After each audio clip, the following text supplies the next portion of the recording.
hermanos. Vamos a hacer una oración. Buenas noches a todos para empezar la clase del día de hoy. Vamos a inclinar nuestros rostros y vamos a orar por la clase de hoy.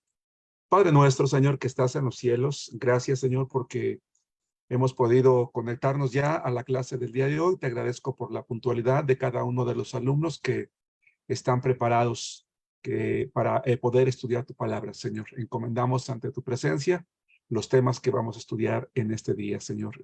Que tu palabra sea clara para cada uno de nosotros y que de esta manera, Señor, podamos aprender, podamos mantener, sostener, enseñar la sana doctrina, Señor, en nuestras iglesias. Gracias por tu amor para con nosotros.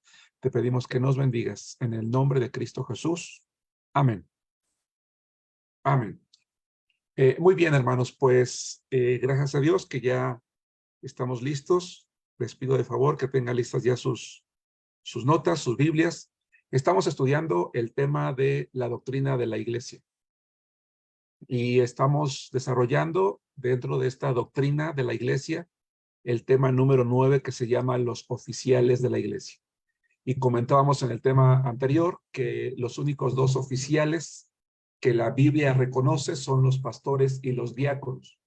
Y empezamos a hablar de los pastores. Comentamos que en la Biblia no encontramos un señalamiento en el sentido de que dentro de la iglesia, si hay más de un pastor, haya algún rango jerárquico, alguna posición de mayor privilegio. Si una iglesia tiene uno o más pastores, todos, ¿verdad? Tenemos el mismo nivel de responsabilidad, la misma posición de servidores dentro de la iglesia. Comentamos, hermanos, que en la Biblia hay tres términos que designan la misma función.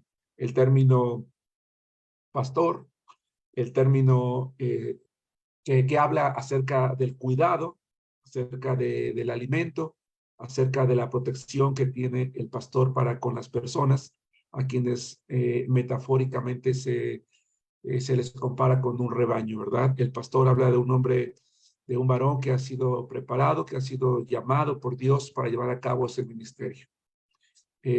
Hablamos también de que está el término anciano, que habla de una persona madura, con madurez espiritual para llevar a cabo la tarea. Y también hablamos del término obispo, que habla de una persona que va a llevar a cabo una función de supervisión. Los tres términos se refieren a la misma persona que está llevando a cabo el trabajo de pastor dentro de la iglesia. Vimos también que todos los términos, todos los adjetivos que se utilizan para referirse a este cargo de responsabilidad dentro de la iglesia es únicamente o habla únicamente de varones. Vimos también que cada uno de los pastores, cada uno de los varones que tiene el llamado para ejercer esta función, debe de reunir ciertas cualidades o ciertas características en su vida que con base en 1 Timoteo capítulo 3, versículo 2, y también en Tito, que no hemos visto todavía, hay una serie de características y de cualidades que son deseables en la vida de cada uno de estos varones. Vimos que debe de ser marido de una sola mujer, que debe de ser sobrio, prudente, decoroso, hospedador, apto para enseñar y que no debe de ser dado al vino. Allí nos quedamos la semana pasada, en la clase pasada. La siguiente característica o la siguiente cualidad que vamos a aprender el día de hoy es la número 8, que de acuerdo a esta epístola de Pablo a Timoteo dice, no pendencie. Un pastor es un varón que no es dado, que no es propenso ni a participar en riñas, en peleas o en discusiones, y mucho menos a propiciarles. La tarea de pastor, hermanos, es una responsabilidad que no es sencilla, es una tarea complicada, es una tarea difícil. El tratar con personas, hermanos, requiere de mucha paciencia. Tratar con personas es tratar con individuos con diferente temperamento, con diferente carácter, con diferentes costumbres, muchas veces con diferente nivel social o académico, con maneras diferentes de ver la vida, y muchas veces cuando llegan a la iglesia arrastran o traen todavía ciertas costumbres, ciertos hábitos, ciertas maneras de pensar que hace que a veces entre las personas en la iglesia que no debería, pues haya conflictos, haya diferencias, haya confrontaciones entre hermanos, o incluso muchas veces o algunas veces con el propio pastor. El que no sea pendenciero le va a ayudar precisamente a contrarrestar o a saber cómo actuar ante situaciones como estas, o bien a detener posibles conflictos entre hermanos. De la última persona que se esperaría que generara un conflicto, en este caso, pues entonces es el pastor. Y eso implica, ¿verdad?, que él debe tener un temperamento, un carácter controlado, que es una persona que ha aprendido a manejar sus emociones, es una persona que ha aprendido a gestionar cada una de estas emociones dadas por Dios, ¿verdad?, para no perder el control. En noveno término, dice que debe de ser una persona que no es codiciosa de ganancias deshonestas. Si bien es cierto, quizás el grueso de las iglesias no son congregaciones que posean una gran capacidad económica, sin embargo, hay congregaciones que sí las hay, y muchas veces, aunque una congregación no posea una gran capacidad económica, aún así, el pastor es una persona que debe tener mucho cuidado. Yo comentaba que en la clase pasada, que un pastor no es aquella persona que ya no tuvo nada que hacer, que no pudo estudiar, que no pudo aprender un oficio, que no pudo ocuparse en alguna otra cosa, y entonces dice, entonces voy a ser pastor, porque no es así. Un pastor es un hombre que es llamado por Dios y debe de saber que la iglesia nunca se va a convertir en una fuente de ganancias deshonestas. Lamentablemente, a través del tiempo, hemos encontrado testimonios de pastores que han robado, que a lo mejor la iglesia estaba ahorrando para comprar un terreno o para construir el templo o para comprar algún bien, y resulta que el pastor después dice que ya no está el dinero, que ya se lo robaron, que ya se perdió, y muchas veces, en el peor de los casos, son personas que terminan desapareciendo de sus congregaciones. La Biblia dice, aquí mismo en la primera epístola de Pablo a Timoteo, solo que en el capítulo 6, versículo 10, que raíz de todos los males es el amor al dinero. Dice, el cual, codiciando algunos, se extraviaron de la fe y fueron traspasados de muchos dolores. Definitivamente, si bien es cierto, el pastor no es una persona que entra al ministerio por dinero, debe de ser una persona que recibe un salario adecuado, un salario justo, y sin embargo, ¿verdad? Aun cuando recibiera un salario bajo, él debe de cuidarse, debe cuidar su corazón de no ser una persona que está procurando ganancias deshonestas, defraudar. Por ejemplo, eh, hay ocasiones en que a lo mejor ve que hay ciertos hermanos que tienen cierta posición económica de los cuales puede obtener algún beneficio, o no acostumbrar a pedir dinero prestado a la congregación. Y digamos, en el peor de los casos, suponiendo que alguna necesidad le llevara a hacerlo, que debe de procurar que no sea así, pues entonces debe de pagar, ¿verdad? Pero muchas veces decimos, alguien puede pensar, bueno, pues es que son hermanos, es que la iglesia, yo soy el pastor, y resulta que al rato ya le debe a todo mundo, ¿verdad? Y no le paga, o la congregación dice, bueno, pues es que es el pastor, ¿cómo le voy a decir? No, dice que no es una persona que ama el dinero, que no está procurando una ganancia que no es bien habida, y en ese sentido que es deshonesta. En décimo lugar, debe de ser amable. Este adjetivo es muy interesante, porque un pastor es una persona que es agradable, que es educada y que muestra afecto a todas las personas de la iglesia, que los trata a todos por igual, que no hace distinción de personas. Lo mismo trata, es amable con los niños, con los adolescentes, con los jóvenes, con los ancianos, con los varones, con las mujeres, con el rico, con el pobre, con el culto o con el inculto.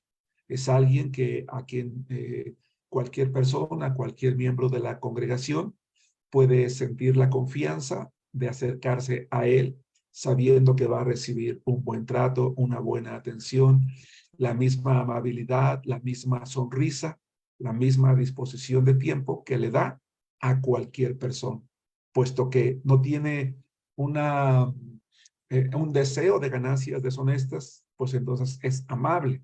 no está buscando detrás de su trato amable, detrás de su atención a las personas, obtener una ganancia deshonesta. Simple y sencillamente es amable, ¿verdad? Porque es una cualidad de un varón de Dios. Sin duda, una de las mayores razones por las cuales las personas que visitan nuestras iglesias, que les pueden llevar a regresar, es precisamente la amabilidad de las personas que allí nos congregamos, y máxime la del pastor, ¿verdad? Normalmente una persona que vuelve a la congregación porque nos visita una o dos veces, muy pocas veces vuelve por el sermón o por los cantos o por el lugar donde estuvo, que sí suele ocurrir. Pero la mayoría de ocasiones es por la amabilidad, porque se sintió a gusto, se sintió bien tratada, se sintió respetada, e insisto, máxime de la persona que está al frente, en este caso del pastor. En onceavo lugar, una característica más es la de apacible. La palabra apacible es un término que va relacionado con el no ser pendenciero, porque una persona que no es propensa a riñas o a peleas, entonces va a ser una persona que no va a discutir, que se muestra tranquilo, de buen humor, agradable. Ahora bien, aquí hay algo muy interesante. El hecho de que un pastor no sea pendenciero no significa que si en algún momento tiene la necesidad de defender o defenderse de algo, no lo puede hacer. Claro que sí. El hecho de que él sea apacible que da la idea de que él es una persona que es capaz de llevar a dos individuos o más de una situación de riña a una situación de tranquilidad, que es capaz de motivar a otros a guardar la compostura, que es capaz de hacer que otros eviten una discusión y si ya están metidos en ella, de solucionarlo, porque él también tiene un carácter apacible. No es alguien a quien la congregación pueda provocar rápidamente al enojo. Al contrario, tiene esa capacidad de autocontrol o de templanza como parte del fruto del Espíritu Santo. El número 12 dice que no es avaro. Este va de la mano con que es una persona que no tiene codicia por ganancias deshonestas. No es una persona que ansía riquezas, que ansía poder, que ansía bienes, o que las comparte, perdón, o que las atesora y no quiere compartirlas. En el versículo 4 del capítulo 3 que estamos leyendo, dice que gobierne bien su casa. El pastor tiene la capacidad de gobernar su casa. Él es el líder, él es la cabeza de su hogar. Que gobierne bien da la idea de que tiene autoridad en su casa, tiene autoridad en su hogar, tiene autoridad en su familia, tiene el respeto de su familia, el respeto de su esposa, tiene el respeto de sus hijos. Yo supe de un caso, hermanos, de un pastor a quien su mujer le pegaba. La congregación con el paso del tiempo se dio cuenta. Y en alguna ocasión, cuando la congregación le hizo saber al pastor que por qué permitía que su esposa le pegara, él se defendió diciendo que a la congregación no le importaba eso, que eso era algo familiar y que él en la iglesia era el pastor y que ellos no tenían que meterse en eso. Imagínense qué clase de ejemplo daba este pastor en medio de esa congregación. La pregunta que hace el apóstol Pablo, ¿verdad? O la encomienda que hace el apóstol Pablo, habla de un hombre que tiene la capacidad de ser líder, que tiene la capacidad no de imponer, pero sí de ganarse la autoridad, y qué mejor testimonio que la autoridad de su familia. Si en su casa tiene respeto y en su casa es un líder, pues sin duda va a tener el respeto y va a poder ganar el liderazgo, hermanos, dentro de la iglesia. Déjame decirles que el hecho de que de que un varón sea pastor, eso no lo hace el líder de la iglesia.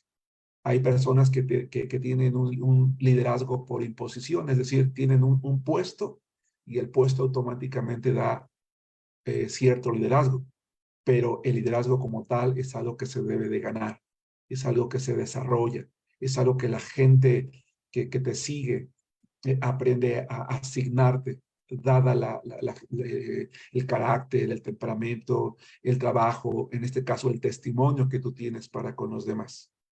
Y añade que tenga a sus hijos en sujeción con toda honestidad. Más tarde, cuando Pablo le habla a Tito, va a añadir un poquito más y habla de que son hijos que han aprendido a respetarlo a él, que están sujetos, que delante de la congregación son hijos que tienen un buen testimonio. Dice en el versículo 5, pues el que no sabe gobernar su propia casa, ¿cómo cuidará de la iglesia de Dios? Y quiero que observemos el cambio que hay entre los versículos 4 y el versículo 5.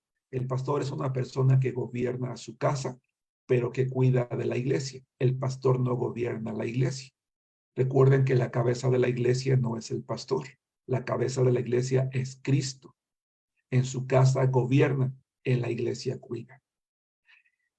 Dentro del ministerio, dentro del trabajo del pastor, el ministerio que desarrolla en su casa, el liderazgo que desarrolla en su casa, que le hace ganar el respeto de su familia, el que tenga hijos educados, una esposa educada, una esposa sujeta, puede influenciar de manera positiva o de manera negativa.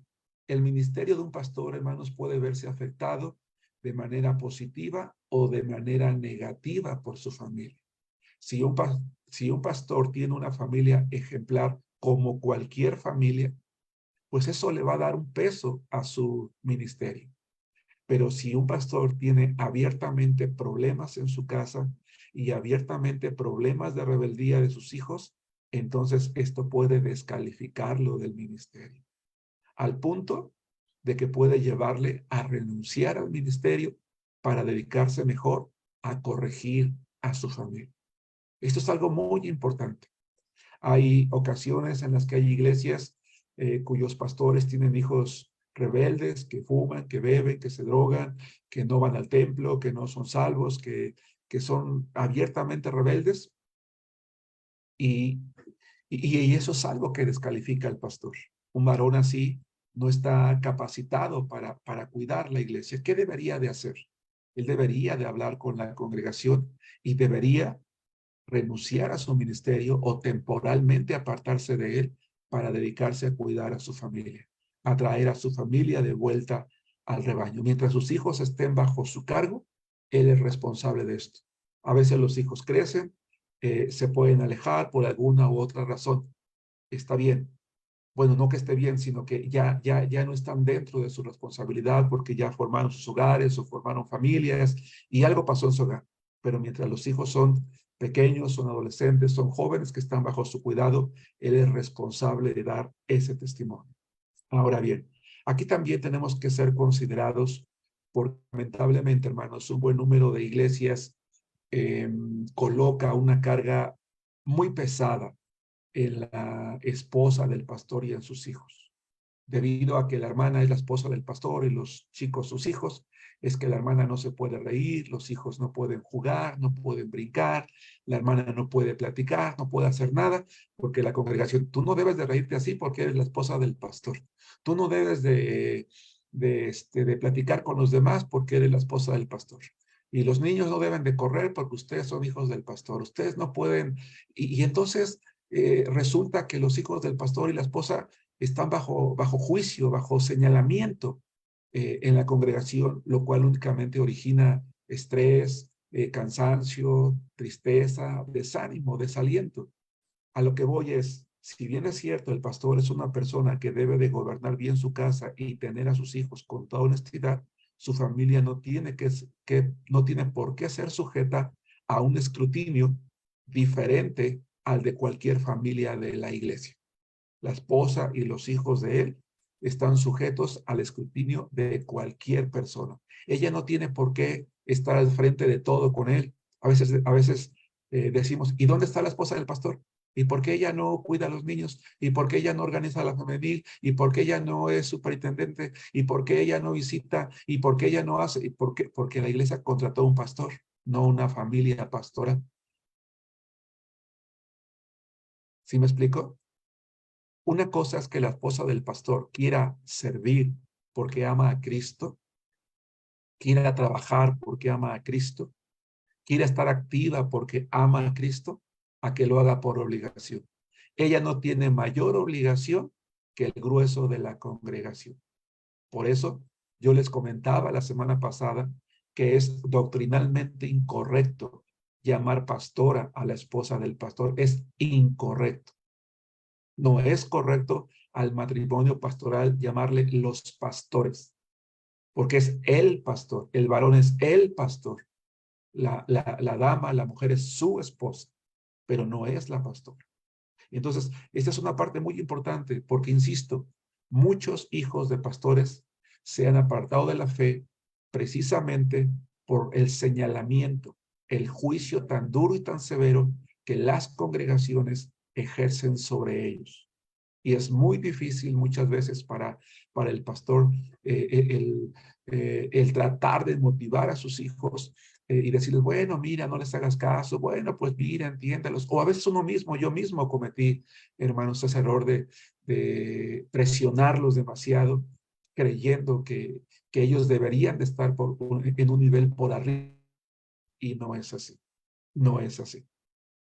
En el versículo 6, continuamos con la característica número 15. Dice, no un neófito.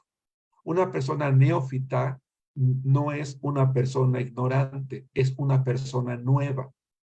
Por ejemplo, yo puedo ser un maestro neófito, puedo ser un pintor neófito, puedo ser un mecánico neófito. ¿Por qué? Porque soy nuevo, porque no tengo experiencia.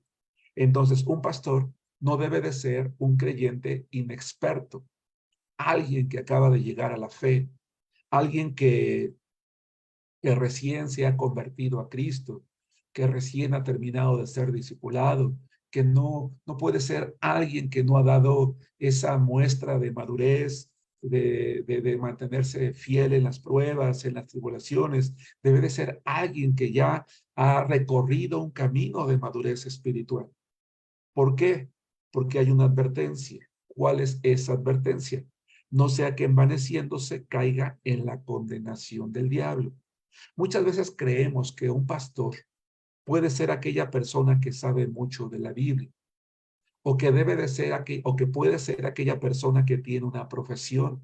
No, no es así. Recuerden que el pastor es el varón que ha sido llamado por Dios al ministerio. En alguna ocasión conocí una iglesia que se quedó sin pastor. Recién a la iglesia, 6 meses antes, había llegado a la congregación un abogado que se convirtió a Cristo. Cuando la iglesia se queda sin pastor, la congregación dice, pues que el hermano de tal sea el pastor, porque él es el hermano con mayor preparación en la iglesia. Creyeron que porque él tenía una preparación académica, entonces estaba capacitado para ser pastor. No. Dice la palabra de Dios, no alguien nuevo en la fe, porque puede llegar a envanecerse, dice, y caer en la condenación del diablo. ¿Cuál fue el pecado, hermanos de Lucero? ¿A qué se refiere Pablo cuando habla de la condenación del diablo?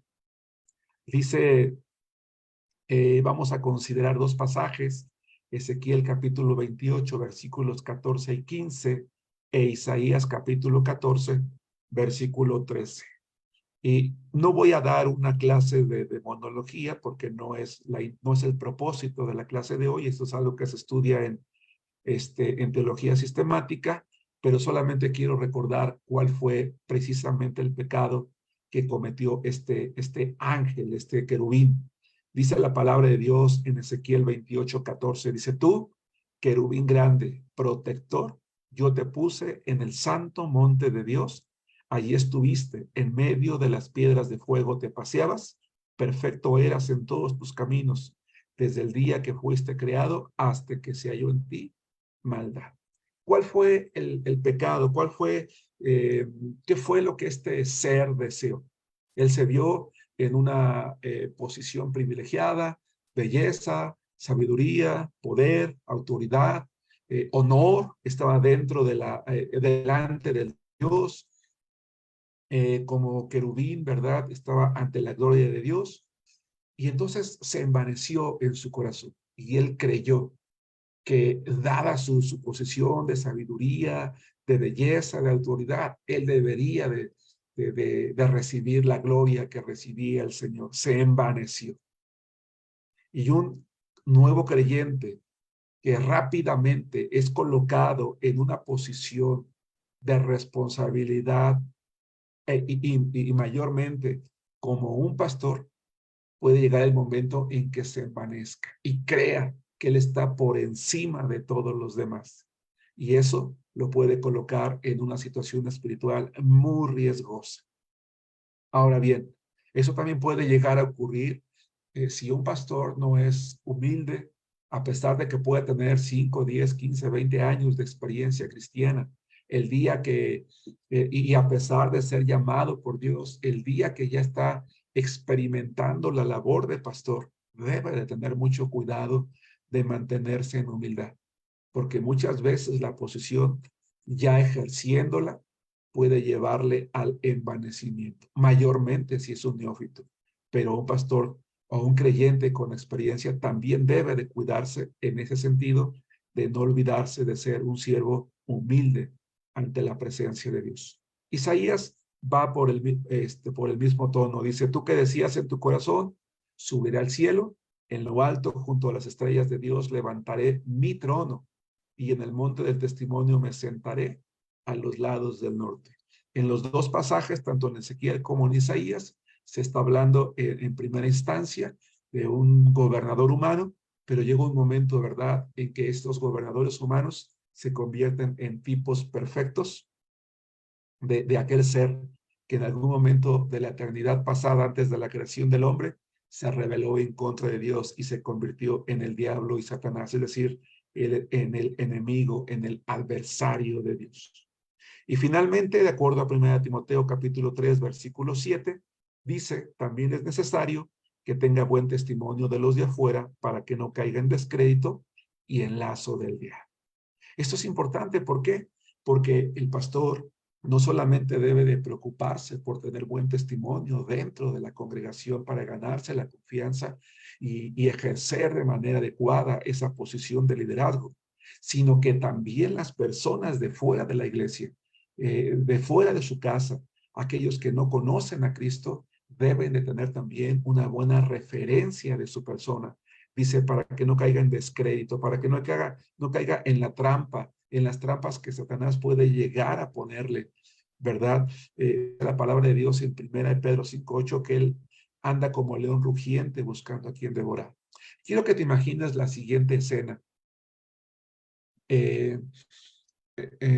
Un día vas por la calle, vas con un amigo, vas con una amiga, tu pastor viene caminando o un pastor viene caminando, ¿verdad? Lo presentas a tu amigo, a tu amiga, mira, él es mi pastor, mucho gusto, ¿qué tal? ¿Cómo estás? ¿Cómo te va? Qué bueno, mucho gusto, adiós. Y de repente se va el pastor y te dice el amigo, oye, ¿ese es tu pastor? Sí, no me digas, es que yo lo conozco. ¿Cómo crees? Sí, ¿no? ¿Qué crees que este señor le debe a mucha gente? No, no, yo sé cómo se comporta, ¿no? Es un hombre malhumorado, le pega a su esposa, ha defraudado a muchos otros. ¿Cómo crees que va a ser tu pastor? Dice la Biblia, es necesario que tenga buen testimonio de los de afuera, los vecinos de alrededor del templo. Muchas veces es curioso, pero la gente que habita alrededor de nuestros templos es gente que habitualmente no asiste y no se congrega con nuestras iglesias. ¿Por qué? No lo sé.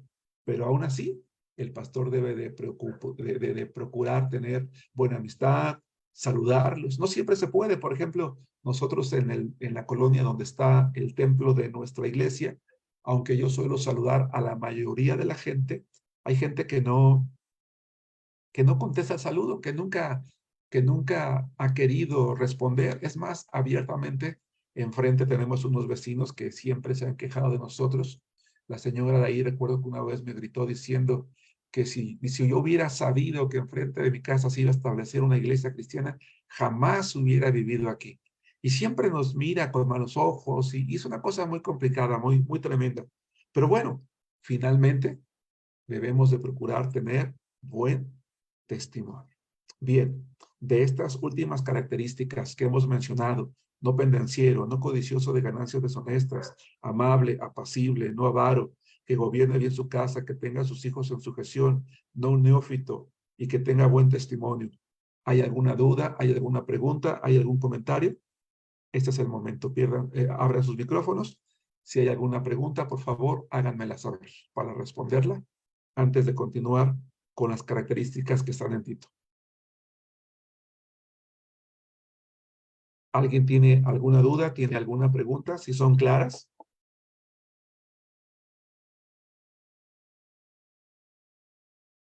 ¿No? Bien. Vamos a continuar Claro. entonces. Perdón. Le estaba diciendo que está claro, pastor. Excelente, hermano. Claro que sí. Muchas gracias. De la misma manera, los hermanos que están en el Zoom, si tienen alguna duda, alguna pregunta, por favor, también escríbanla en el chat para poder responderla. Gracias a Dios. Muy bien, hermanos. Pues vamos a la epístola de Pablo a Tito, donde vamos a encontrar algunos aspectos más que son muy importantes que nosotros consideremos. Tito capítulo 1, versículo 5. Recuerden, estamos estudiando la doctrina de la iglesia. Y dentro de la doctrina de la iglesia, estamos desarrollando el tema número 9 que se llama los oficiales de la iglesia. Y estamos diciendo que los únicos dos oficiales reconocidos bíblicamente son el pastor y los diáconos. Y que el pastor es un ministerio, el pastorado es un ministerio exclusivo para varones. Después, un poquito más adelante, vamos a abarcar este tema, porque no hemos terminado todavía. Ahorita estamos hablando de las cualidades y las características que son ideales en la vida de un pastor. Eso no significa que es un hombre perfecto, que es un hombre que está en un nivel especial o diferente o por encima de los demás. A lo mejor hay alguna en la que todavía necesita trabajar y está trabajando, pero sí se espera que la gran mayoría de esas características sean cualidades que están en su mano, que están en su vida. Y comentábamos que el pastorado es una función, una actividad, un trabajo, un servicio al cual el Espíritu Santo llama a aquel varón que está sirviendo, que está entregado en el ministerio y que muchas veces, ¿verdad? O la mayoría de veces, o siempre, de hecho, creo que puedo decirlo así, el Señor confirma ese llamado a través de la aceptación de la congregación que este varón va a pastorear. Eric, levantaste la mano. Sí, hermano. Yo tengo una duda. ¿Se escucha bien? Sí, te escucho muy bien. Ok, gracias. En esa parte donde dice que debes de tener a sus hijos, perdón, bueno, que los debe de tener, sujetos honestamente, ¿cómo dice? El versículo 4 y 5, Ajá, en sujeción con toda honestidad. en sujeción con toda honestidad, ajá.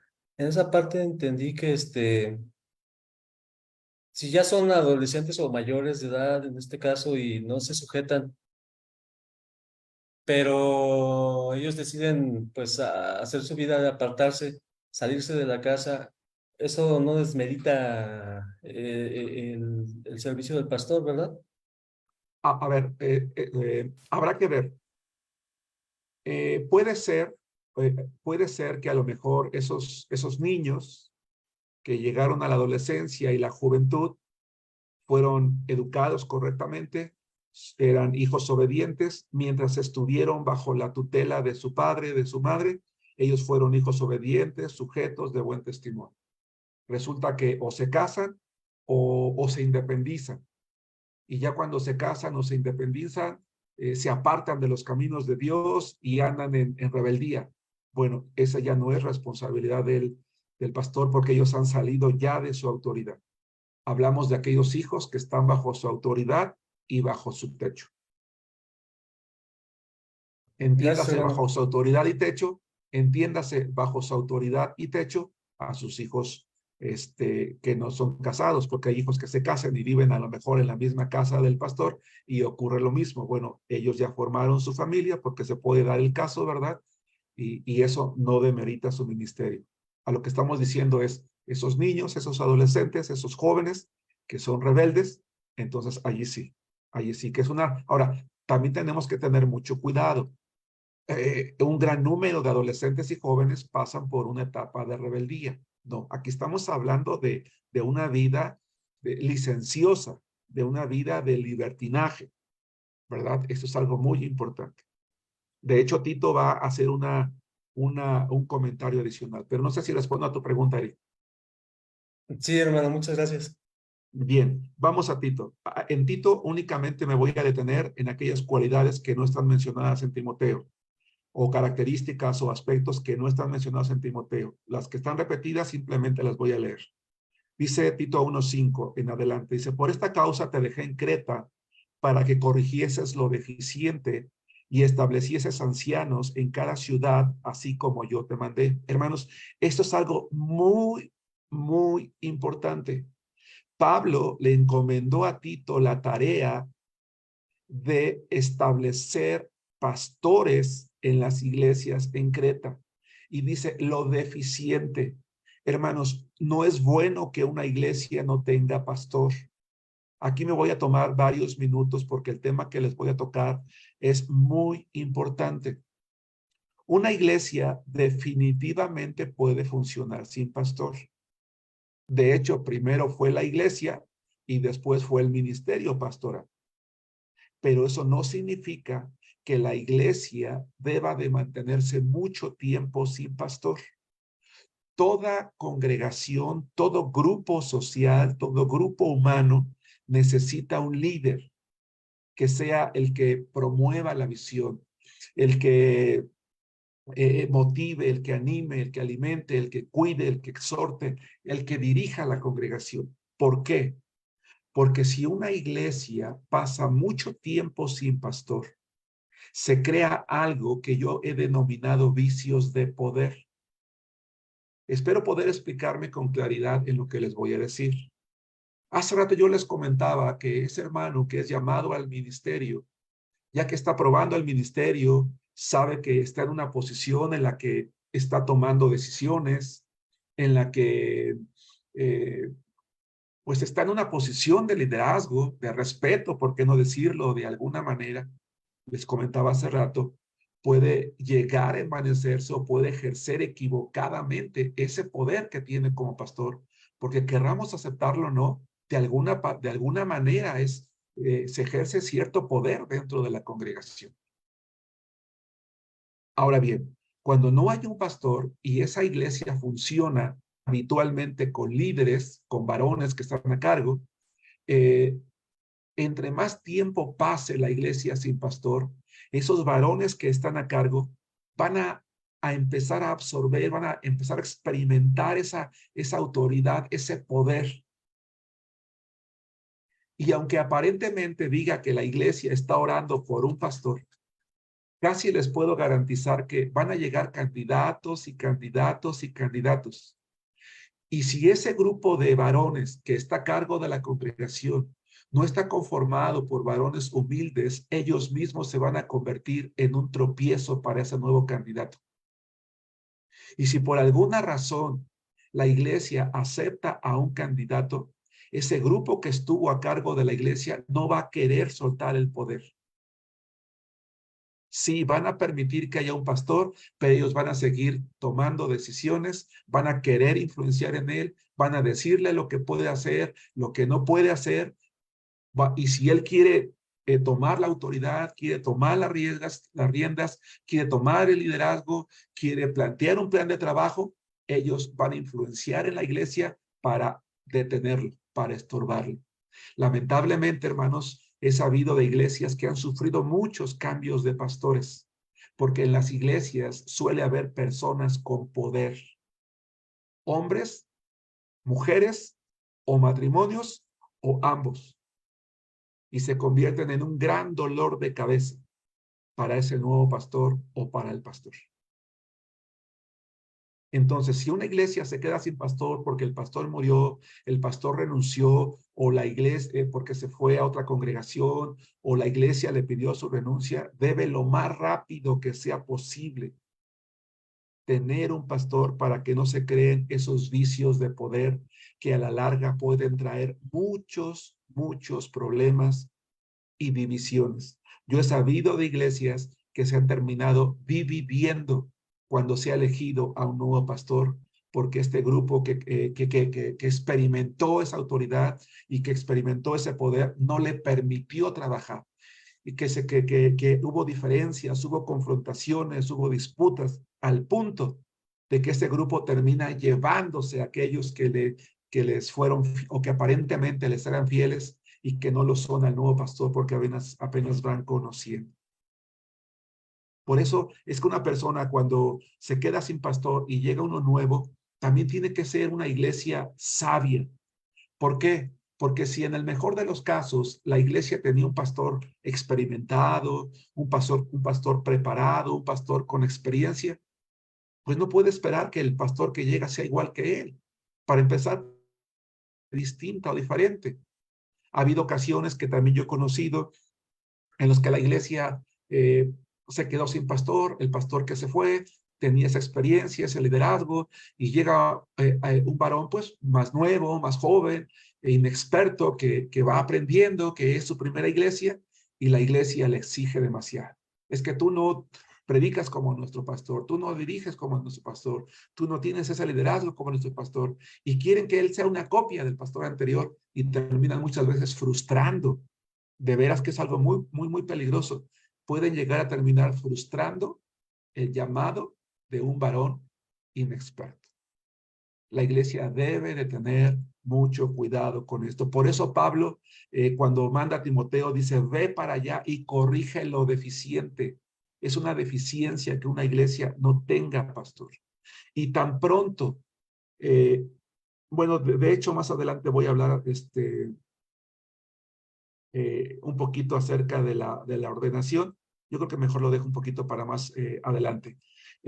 Pero, insisto, debe de buscar cubrir rápidamente esa necesidad en la iglesia, porque si no puede ser motivo de conflictos y muchas veces, hermanos, insuperables.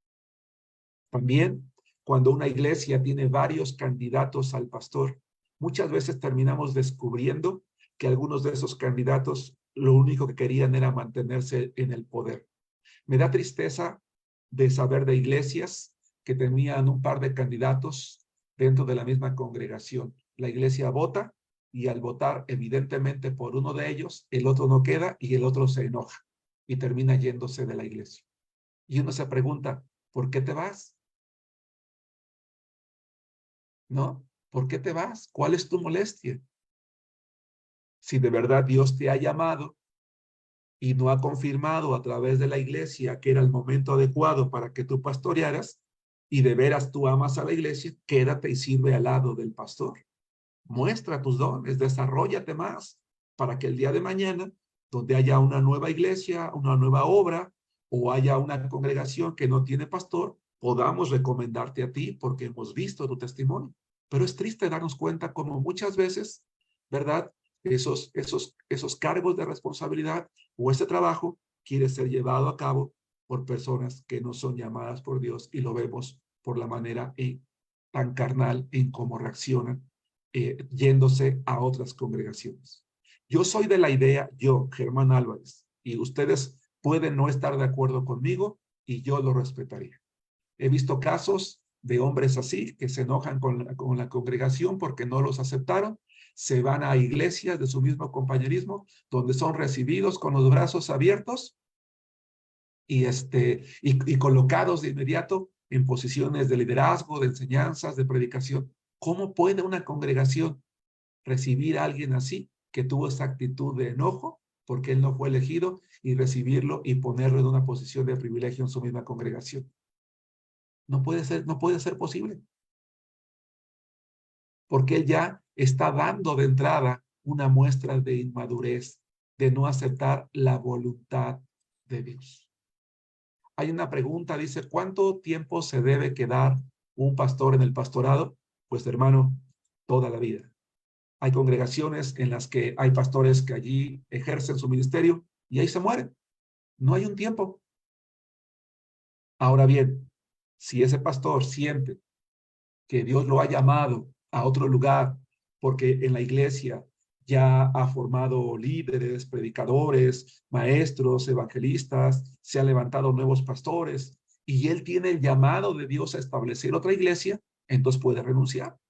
decirle a la iglesia, hermanos, yo tengo la visión, envíenme, pedirle a su propia iglesia, hermanos, envíenme a establecer una nueva iglesia, envíenme a establecer una nueva obra. O tal vez se entera que hay una iglesia que está buscando un pastor, y dice, hermanos, pues yo tengo aquí ya 5 años, 10 años, 15 años sirviendo a la iglesia, estoy contento con ustedes, ya aquí hay predicadores, hay maestros, hay hermanos llamados al ministerio, yo siento que mi tiempo en esta iglesia ha quedado, me gustaría probar en otra congregación, hermanos, empezar de nuevo, qué sé yo, hermanos, yo someto, ¿verdad?, a la iglesia mi renuncia, porque voy a buscar, o a lo mejor, porque voy a buscar ejercer el ministerio en otra congregación. ¿Puede un pastor hacer eso? Sí, por supuesto que sí, sí, no está obligado a quedarse toda la vida. Hay muchas razones que le pueden llevar a irse, a lo mejor también en el peor de los casos, y que quede claro lo que voy a decir, no es un consejo. A veces hay iglesias que son muy rebeldes, que son muy duras, que son muy flojas, que son muy irresponsables en el cuidado del pastor, en el pago, en la nómina. ¿Él podría renunciar e ir a otra iglesia? Sí, por supuesto que sí. No está obligado a quedarse en una. Pero si quiere quedarse en ella, no hay un tiempo. La Biblia no establece un tiempo. Yo conozco pastores que han ido de iglesia en iglesia, y cuando yo les pregunto, hace un tiempo tuve aquí una visita en la casa de ustedes, este pastor había estado en varias iglesias, y yo le pregunto, oiga, pastor, una pregunta, ¿qué le ha llevado a usted a estar en otras iglesias? ¿Por qué ha tenido tantos cambios? Bueno, Dios me ha llamado a cambiar de congregación. Yo le decía, pero ¿cómo es que Dios lo ha llamado a otras congregaciones? Y bueno, su respuesta fue muy simple. Otras congregaciones tenían necesidades. Yo en esta iglesia ya había trabajado. Él trabajaba en promedio 5 o 6 años en una iglesia, y después de ese tiempo se iba. Era como que una regla suya. Yo les voy a dar mi opinión, y aclaro, yo, Germán Álvarez, les voy a dar mi opinión. Y por lo tanto pueden o no estar de acuerdo con ella. No es una ley, no es una regla. Hermanos, para que un pastor pueda establecer las bases de un buen ministerio, mínimo necesita unos 5 años, si no es que más. Y después de esos 5, para poder desarrollar un plan de crecimiento, mínimo necesita otros 5, es decir, 10.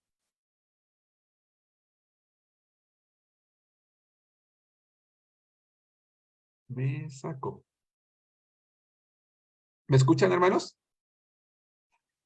¿Sí me Pastor, escuchan? Perdón, es que el Sí, Zoom me quería sacar. Bien, sí, se escucha. gracias, hermanos. Si de repente, como dicen por ahí, si de repente me les voy, por favor denme unos segundos para conectarme de nuevo, porque les decía la clase pasada que Zoom de repente no sé por qué falla.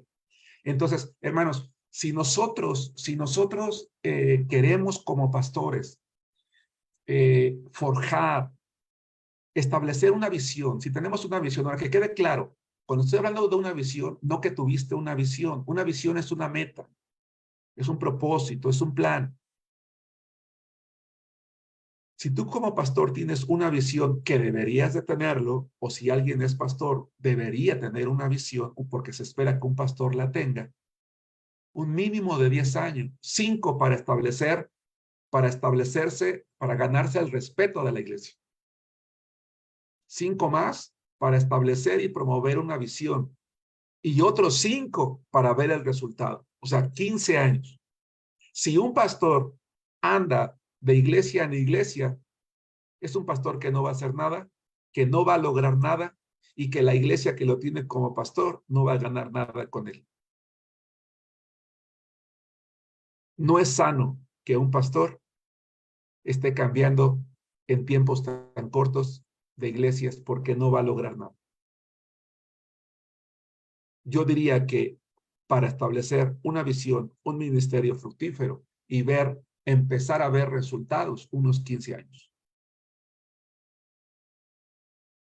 Es un trabajo difícil, hermanos. Es un trabajo difícil. Pero espero haber respondido a la pregunta que se planteó en el chat. Háganmelo saber. Vuelvo al tema. No es correcto que una iglesia funcione sin pastor por las problemáticas que pueden llegar a suscitarse. Después dice, continúo en Tito, estamos en Tito capítulo 1, versículo 6, irreprensible. Después dice marido de una sola mujer y después añade que tenga hijos creyentes. Mientras que Timoteo habla de hijos que deben de estar sujetos, Timoteo habla de hijos creyentes. Perdón, Tito habla de hijos creyentes. Son dos cosas totalmente diferentes. Hermanos, las primeras personas por cuya salvación el pastor se debe de preocupar es por sus hijos. Sería inconcebible un pastor con hijos inconversos.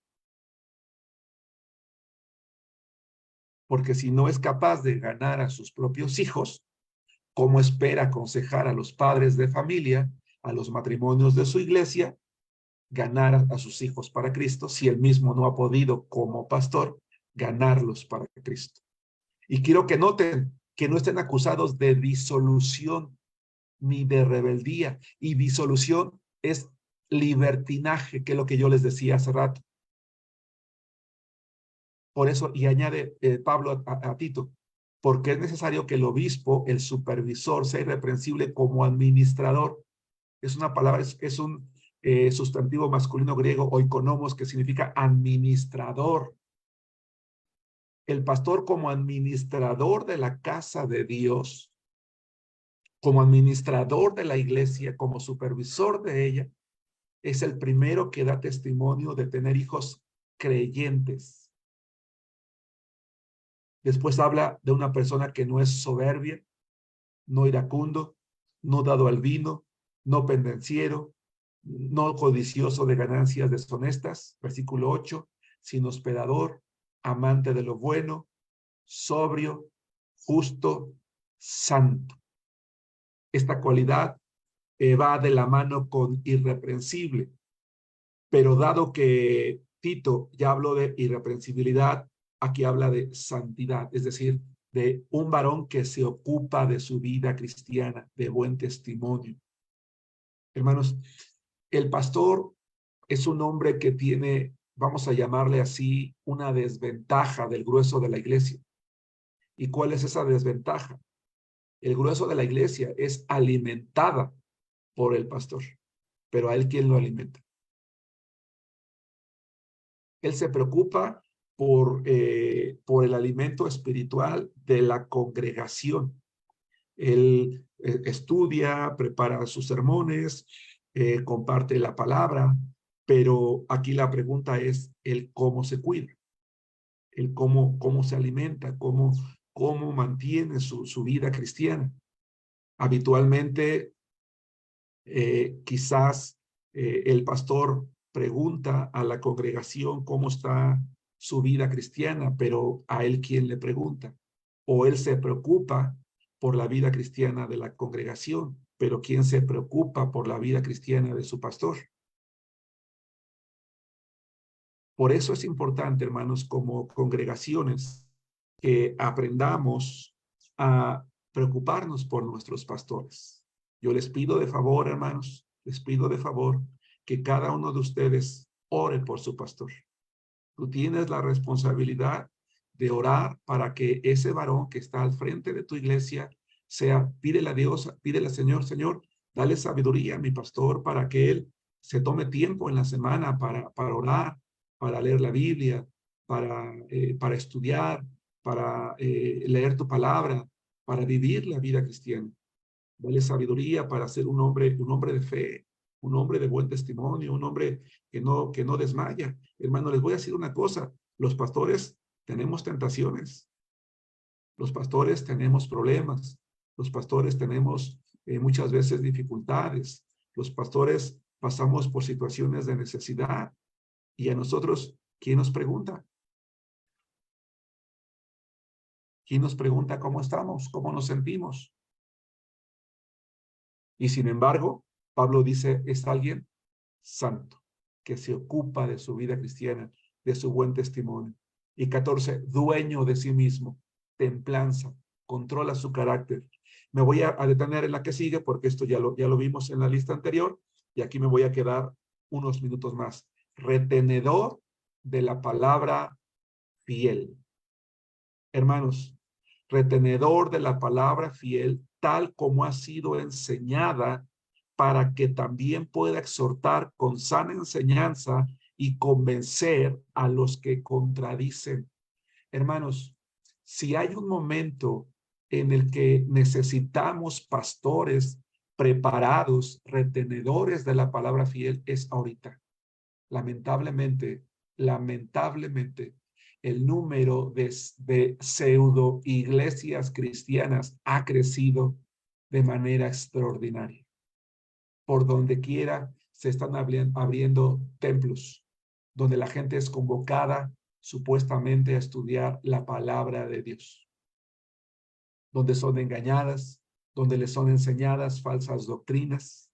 Ya hay iglesias LGBT, hay iglesias donde se permite el divorcio, el nuevo casamiento, donde no se disciplina, donde se está imitando a los judíos y se dice que ahora ya los cristianos también somos judíos, iglesias donde ya se guardan las fiestas del Antiguo Testamento, los sacrificios, donde se tiene una copia de la Torá, donde se pintan los mandamientos enfrente, donde el pastor se deja crecer la barba, donde ya no es pastores, roé, donde se tocan trompetas, donde se baila, donde se hacen espectáculos. Y muchas veces, lo triste de esto, o lo peor de esto, es que hay congregaciones que en algún momento fueron sanas y que hoy se han desviado.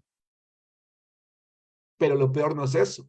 Lo peor es que muchas veces es porque el pastor mismo terminó desviando a su iglesia. Una característica que debe de sobresalir, si me permiten decirlo, por el punto que estamos tocando ahorita, es que el pastor debe ser una persona que no se desvía de la doctrina. Hermanos, la doctrina es lo importante. Muchas veces la inexperiencia o la falta de preparación o la falta de estudio del pastor hace que él mismo termine, hermanos, desviando a su iglesia. Hoy, insisto, muchas iglesias, por ignorancia de la Biblia, están imitando prácticas que no tienen nada que ver con la palabra de Dios.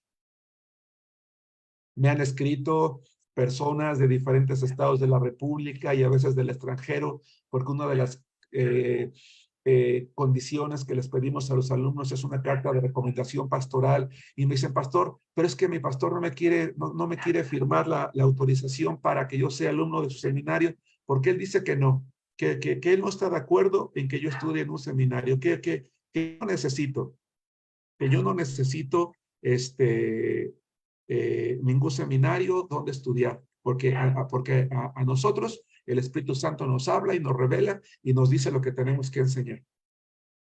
Yo digo, bueno, definitivamente los seminarios no son necesarios, eso es un hecho. Y sí, yo también creo que el Espíritu Santo te enseña la palabra de Dios si tú eres un estudioso diligente, pero de eso a que no tengas que estudiar es diferente. Tienes que ser un estudioso diligente.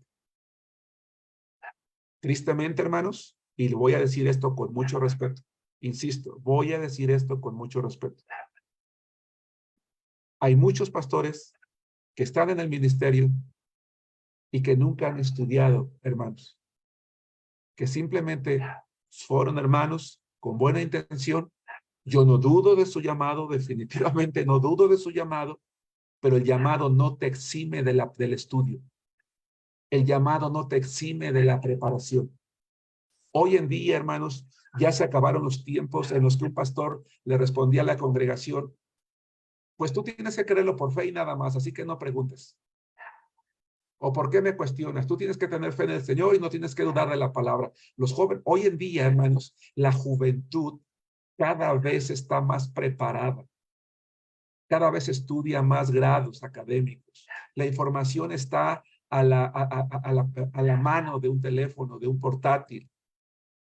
Hoy en día, las personas que llegan a la iglesia quieren respuestas sustentadas. Y eso nos exige a los pastores estudiar. Y no solamente estudiar la Biblia, muchas veces estudiar temas de familia, Ahorita que está tristemente creciendo mucho este problema de identidad de género, de tantas cosas que hay en la sociedad, el pastor debe el periódico, debe de leer libros, debe de informarse, debe de estar preparado. Si bien es cierto, Pablo habla de la palabra, porque lo importante es la palabra, muchas veces, hermanos, la persona que viene a pedir consejo está esperando que su pastor tenga también ese conocimiento para que le lleve a confiar en él y escuchar el consejo. Pero vuelvo al punto que es en realidad el que estamos tocando. Vayan conmigo, vamos a regresar a Timoteo, 2 Timoteo capítulo 4, versículo 2 y versículo 3, por favor. 2 Timoteo capítulo 4, versículos 2 y 3, que dice lo siguiente.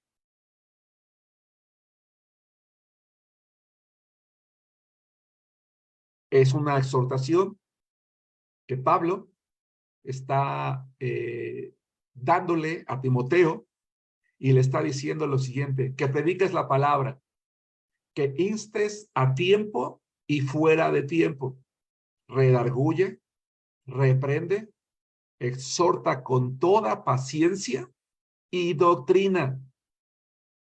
Para Pablo era muy importante la base.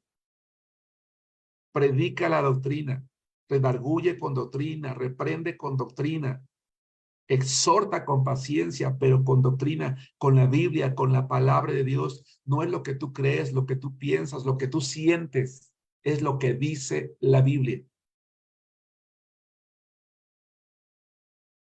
Actualmente, hermanos, hay muchas iglesias que se están desacostumbrando a soportar un buen sermón.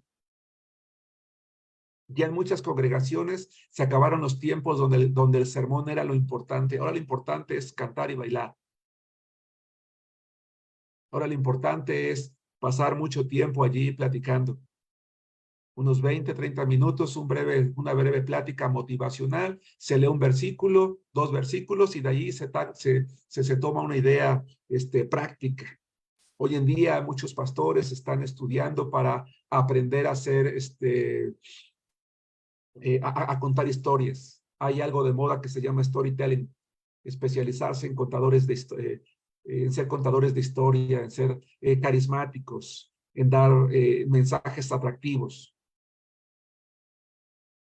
buscando crear conexión emocional con la congregación, apelar únicamente al sentimiento, a la emoción. No, hermanos.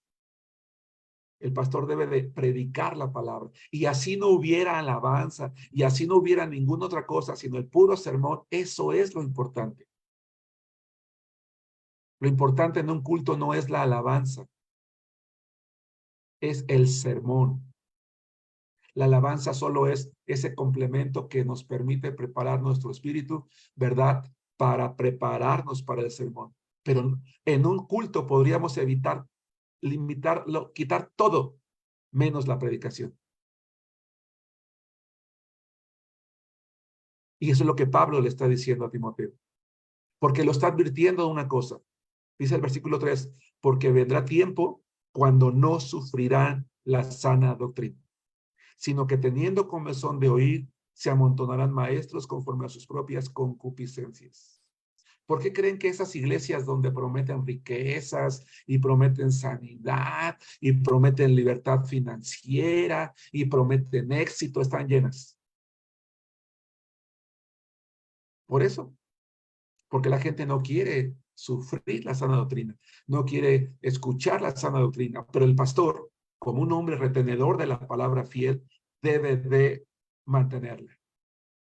La Biblia no es para adecuarla a la modernidad. La Biblia es para predicarla porque sigue vigente hoy como lo era cuando se escribió y como lo será hasta que Cristo venga. Dice Tito capítulo 2, versículo 1, para terminar esta serie de cualidades y características en la persona del pastor y dar tiempo para preguntas y respuestas.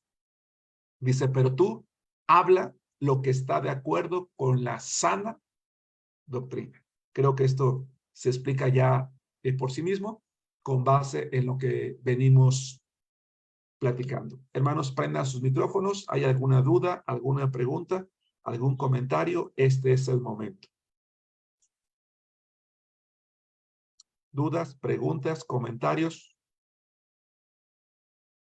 Este es el momento, hermanos. Sobre alguna de las características, alguno de los comentarios, ¿hay alguna duda? ¿Hay alguna pregunta, hermanos? ¿No? Eric, levantaste la mano. Sí, hermano. Hace un rato dijo que una de las tareas del pastor es guiar hacia la visión y que llevaba más o menos de los 5 a los 10 años, ¿no? Sí, Esa fase. ¿Cómo se busca la visión? Dios la da, ¿no? Pero cómo se dio? O no sé, a lo mejor en su caso, hermano. Quisiera saber. sí. Yo comentaba hace rato que una visión no es algo que Dios te revela. Es, ¿qué es la visión? La visión es una meta a alcanzar. Si un pastor no tiene visión, no tiene una meta, no tiene un propósito, pues se va a pasar la vida predicándole simplemente a la iglesia, enseñándole una cosa, enseñándole otra, enseñándole aquella, lo cual no está mal, está bien. Pero un pastor debe tener metas. ¿A dónde quiere llevar a su iglesia? ¿Qué tipo de iglesia quiere tener? ¿Una iglesia que trabaja, una iglesia que sirve, una iglesia que crece, una iglesia que se multiplica, o simplemente una iglesia que está allí? Es triste ver congregaciones que celebran 150 aniversario y son 20, 30 personas en el mismo lugar. Nunca alcanzaron nada porque nunca persiguieron nada. ¿Qué es la visión? Es aquello que quieres lograr, aquello que quieres alcanzar. ¿Cuál va a ser el motor que va a mover a la congregación? ¿Cuál va a ser la meta a alcanzar? Alrededor de lo cual se plantea la enseñanza. Por ejemplo, en el caso de nuestra iglesia, hoy por hoy nuestra iglesia trabaja o se sustenta, nuestra visión se sustenta en 5 puntos. Yo tengo 23 años como pastor. Cuando yo empecé como pastor, me pregunté qué quería, qué tipo de ministerio quería, a dónde quería llegar, qué tipo de iglesia a mí me gustaría que fuese la iglesia en la que ahora yo iba a ser pastor. Deseaba una iglesia de mayor número, una iglesia fiel, una iglesia que trabajara, una iglesia que estableciera nuevas iglesias, una iglesia bien preparada en cuestión de enseñanza, en cuestión doctrinal. Y entonces establecí un plan de trabajo. Ese plan de trabajo lo fui desarrollando aproximadamente durante unos 6, 8 años. En esos 6 años, la enseñanza que yo di fue llevando a la congregación a esto, a ese punto. Hoy nuestra iglesia trabaja con base en 5 puntos. 1, nuestra primera meta es ser una iglesia que permanezca hasta que Cristo venga. Y uno pudiera preguntarse, hermano Germán, ¿qué sentido tiene eso? Mucho. ¿Dónde están las iglesias nuevo testamentarias, hermanos? ¿Dónde está la iglesia de Éfeso? ¿Dónde está la iglesia de Tesalónica, de la cual nos sentimos orgullosos porque era una iglesia muy bonita? No está.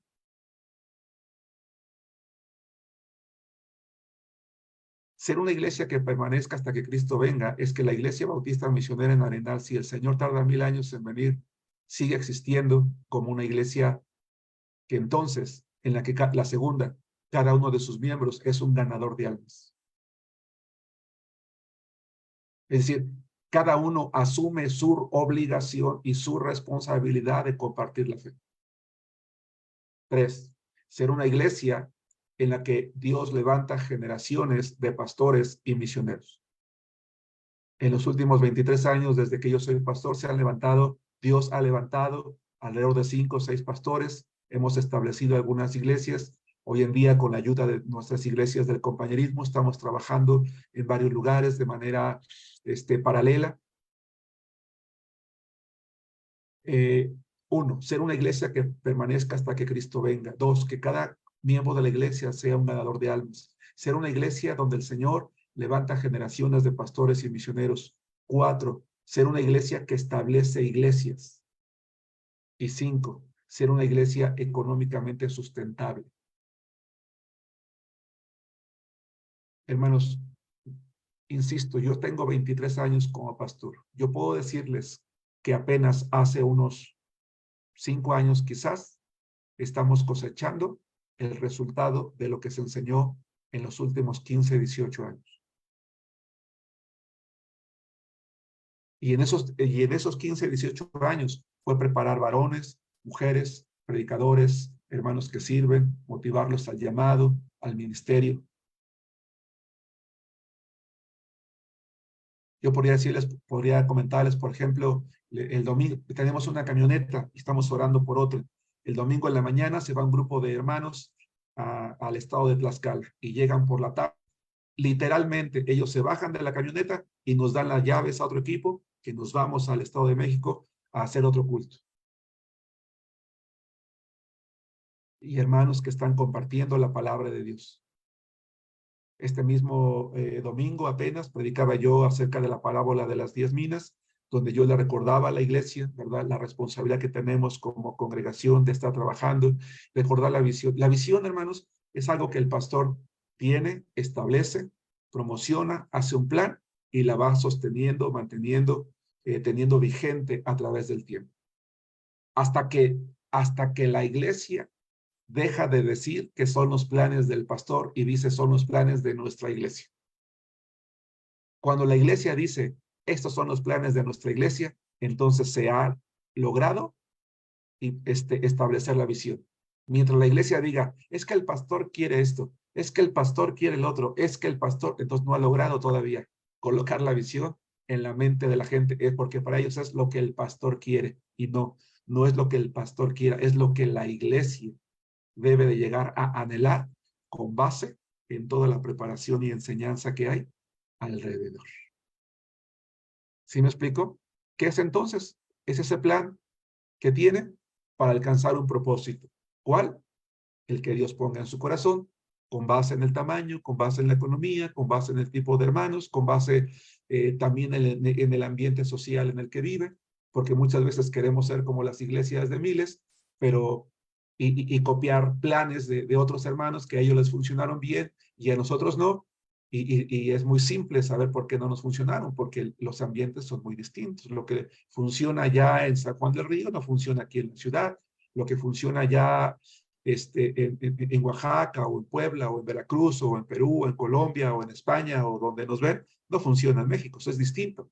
Por eso cada uno debe tener una función. Por eso es bueno que un pastor tenga un mentor, para que ese mentor lo ayude a alcanzar esa visión. No sé si respondo a tu pregunta. Sí, mi hermano, sí me queda muy claro. Gracias, gracias por compartir. ¿Alguna otra pregunta, hermanos, sobre las características y cualidades que debe tener el pastor? ¿No? Bien. Estamos comentando entonces que el ministerio pastoral es un ministerio para varones. Pero hoy en día, hermanos, nos enfrentamos a un gran problema, si es que puede llamarse así. En mi opinión, creo que sí lo es, pero no todo el mundo debe de estar de acuerdo o puede estar de acuerdo. Y el problema se llama feminismo. El feminismo, hermanos, lamentablemente es un movimiento propiciado por varones que ha logrado manipular, y lo digo con mucho respeto, a las mujeres que están metidas en este tipo de movimientos. El problema detrás de todo esto es que el movimiento del feminismo no solamente ha hallado cabida en la sociedad en la que vivimos, sino que ha logrado penetrar en la mente de las mujeres de nuestras iglesias. De tal manera que hoy, mujeres que en otro momento estaban tranquilas, confiadas, a gusto en sus congregaciones, ya no lo están.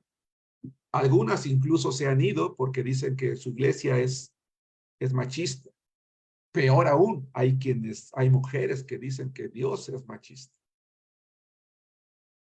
El feminismo dentro del cristianismo ha penetrado tanto que hay un movimiento feminista dentro del cristianismo que está trabajando para que la Biblia se cambie y ya no diga Adán y Eva, sino Eva y Adán.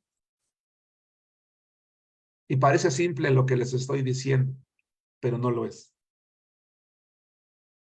Ya acusar a Dios de machista es ya un pecado grave. Hay muchas iglesias, insisto, que en su momento fueron sanas y dicen, es cierto, la mujer es igual delante de Dios, por lo tanto debería de ocupar la misma posición de privilegio que Dios ha establecido para el varón. ¿Por qué no permitirles que prediquen? ¿Por qué no permitirles que sean pastoras? A lo mejor hasta terminan hablando mejor que el pastor, lo cual no lo dudo, ¿verdad? Porque hay mujeres que son muy elocuentes en ese sentido. De tal manera que entonces debemos de plantearnos la pregunta, con base en la palabra de Dios, ¿puede predicar una mujer? ¿Llama a Dios a mujeres para ser pastoras? ¿Para ser directoras de música en la iglesia? ¿Llama a Dios a mujeres para ser maestras de la Biblia en grupos mixtos de hombres y mujeres? Yo creo que si nosotros, hermanos, tratamos de resolver cada una de estas preguntas con base en opiniones, pues no llegaríamos a una uniformidad, conclusión, no concluiríamos en un solo punto, tenderíamos a discutir. Afortunadamente, lo que tiene que ver con la iglesia no es algo que debe de resolverse con base en opiniones, o con base en observaciones, o con base en lo que la mayoría está haciendo, o por la simple lógica, o por lo que nosotros llamaríamos igualdad de género. Nosotros tenemos que resolver cualquier cosa que tenga que ver con la iglesia, con la palabra de Dios, porque la palabra de Dios es la única fuente que nos ha sido dada como autoridad. Y la palabra de Dios ha dejado ya de manera clara y contundente cuál es la función que cada uno debe y debemos de desarrollar dentro de la iglesia. Es creciente, tenemos que reconocerlo, el número de mujeres que dicen que Dios las ha llamado a predicar. Es creciente el número de mujeres que dicen que Dios las ha llamado a pastorear, y de hecho hay pastoras ya en muchas iglesias.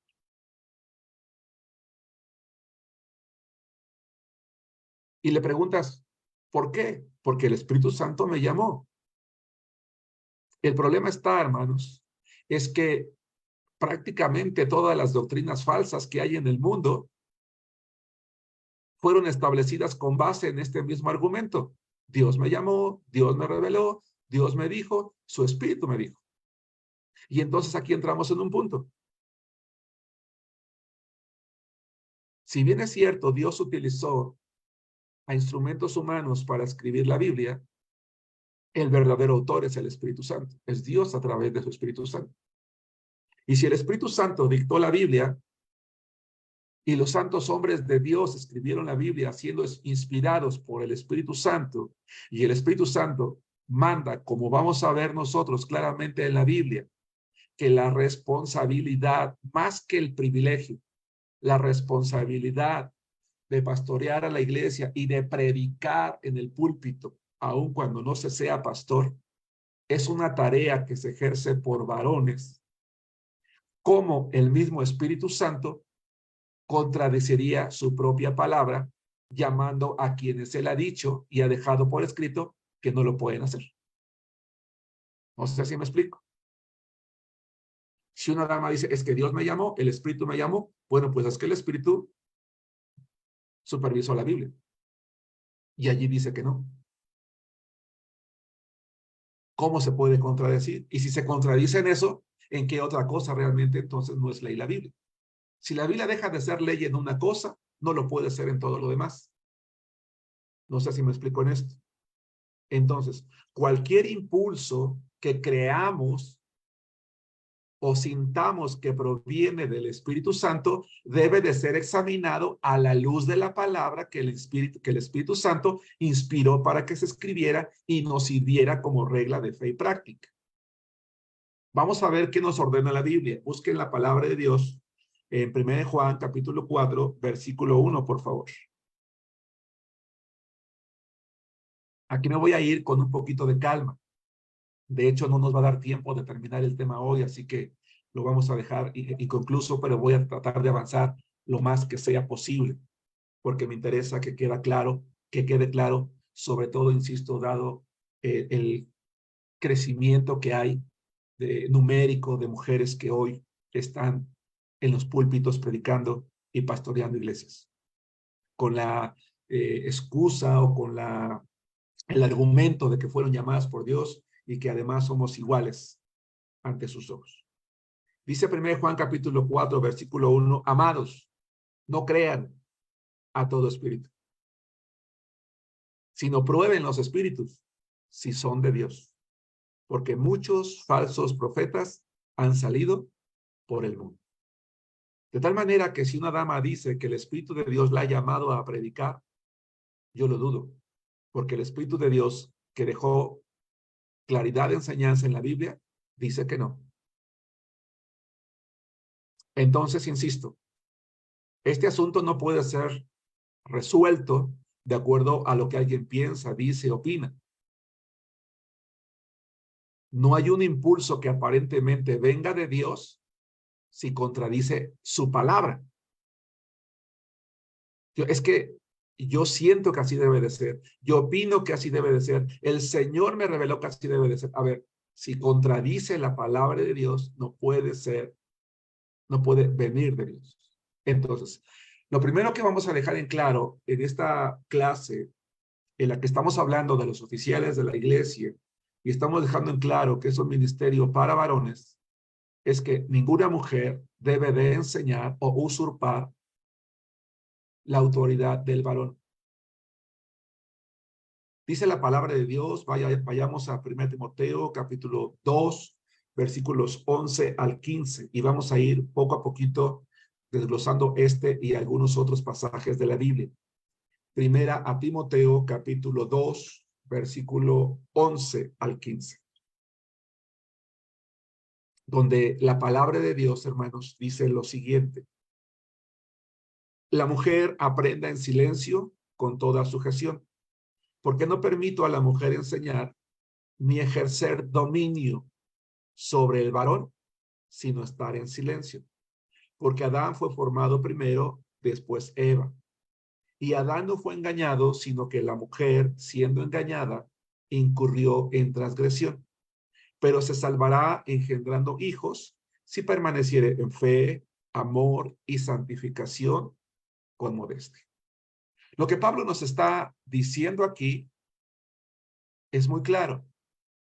Pablo le dijo a Timoteo, ¿verdad?, que no permitía que ninguna mujer se levantara como predicadora ante la congregación, como maestra de la Biblia en un grupo de varones, que ejerciera autoridad, dice, ni ejercer dominio, porque yo decía hace rato, hermanos, cuando el pastor está al frente predicando, está ejerciendo autoridad sobre la congregación, sobre los hombres y las mujeres que están escuchando. Estamos ejerciendo esa función de dominio, de autoridad. En ninguna de las iglesias del Nuevo Testamento, hermanos, vamos a encontrar, como lo voy a estar repitiendo en varias ocasiones, una maestra o predicadora. Quiero dejar en claro que este mandato no es algo arbitrario, no es machista, no es porque la mujer no sea inteligente, lo es, no es porque no sea capaz, lo es, no es porque no pueda, claro que puede. Una cosa es que el hombre y la mujer seamos iguales ante Dios, sujetos a las mismas bendiciones, a la misma misericordia, a la misma salvación, y otra es las responsabilidades y las tareas que cada uno debemos de ejercer dentro de la congregación. Y todo esto está dentro de los planes de Dios desde la creación. Pablo dice, Adán fue formado primero, después Eva. Dice Génesis capítulo 2, versículo 18, que cuando Dios vio al hombre solo, dice, no es bueno que el hombre esté solo, le voy a hacer una ayuda idónea para él. Es decir, voy a hacer a alguien semejante a él para que lo acompañe, para que lo ayude, para que lo ayude. Cuando dice Adán fue formado primero, después Eva, y cuando nosotros leemos el libro de Génesis, nos vamos a dar cuenta que Adán ya había recibido una responsabilidad de liderazgo de parte del varón y ya la mujer había recibido la responsabilidad de estar sujeta a él. Hay quien dice, no, es que porque el hombre pecó y entonces como pecó, Dios sujetó a Eva a la autoridad del varón, pero no era así. No, no, hermanos, la sujeción no es el resultado del pecado. La sujeción es el resultado del orden establecido por Dios. La sujeción fue establecida desde antes de que el pecado se llevara a cabo. Dios hizo a Adán primero. Eva fue creada después. Eso no la minimiza, no la hace menos. Fue creada como ayuda idónea para él, sujeta a él, para que él ejerciera la autoridad. Por eso es que las mujeres no deben de enseñar en la iglesia y mucho menos a los varones. Y por lo tanto no pueden ser oficiales de la iglesia como pastoras o diaconisas ni ejercer autoridad sobre el hombre. Porque cuando una mujer toma la autoridad como pastora o como diaconisa o como predicadora, está incurriendo en usurpación, se está imponiendo indebidamente o está tomando indebidamente una posición de autoridad que no le es propio a ella. No es humillante estar sujetos a la autoridad de alguien. La mujer está sujeta a la autoridad del varón, el varón está sujeto a la autoridad de Cristo y Cristo a la de Dios. No hay deshonra en eso. Simplemente, cuando Pablo dice que la mujer fue la primera en transgredir porque fue seducida por la serpiente, no está diciendo que su pecado fue mayor de ninguna manera. Es más, no se habla del pecado de Eva, se habla del pecado de Adán. ¿Por qué? Porque él era líder.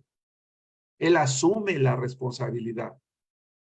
Simple y sencillamente lo que Pablo está recalcando es, él fue delante de él por el camino del pecado para recordarle que debería de haberse sujetado a su marido, ¿verdad? Yendo con él primero a consultar, a platicar lo que estaba ocurriendo en esa conversación con la serpiente.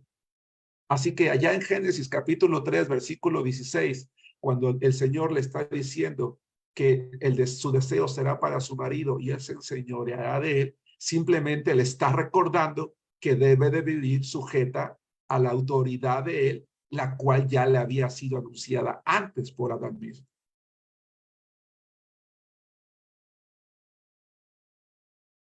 Ahora bien, Pablo lo que está prohibiendo es que la mujer enseñe en la congregación, delante de varones, delante de la iglesia.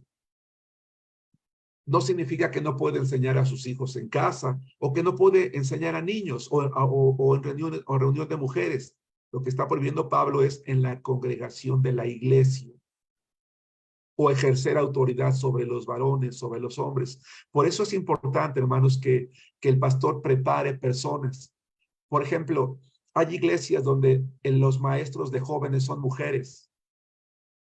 Y esto no debería de ser así, deberían de ser hombres, deben de ser hombres, porque ya desde ese momento están ejerciendo autoridad sobre ellos.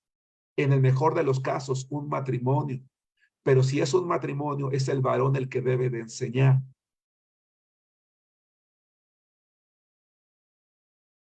Nosotros en nuestra iglesia estamos motivando a los matrimonios en la medida de lo posible, no siempre es el caso, ¿verdad? A que ellos sean maestros. Por ejemplo, ahorita los maestros de niños es un matrimonio, los maestros de adolescentes es un matrimonio, los maestros de jóvenes son un matrimonio. ¿Por qué hacemos esto? Porque queremos colocar en la mente de nuestros niños, de nuestros jóvenes y de nuestros adolescentes a idealizar el matrimonio. Yo el día de mañana me quiero casar, quiero tener un matrimonio como mis maestros. un hombre como mi maestro, una esposa como la maestra que está con él, acompañándole, ayudándole.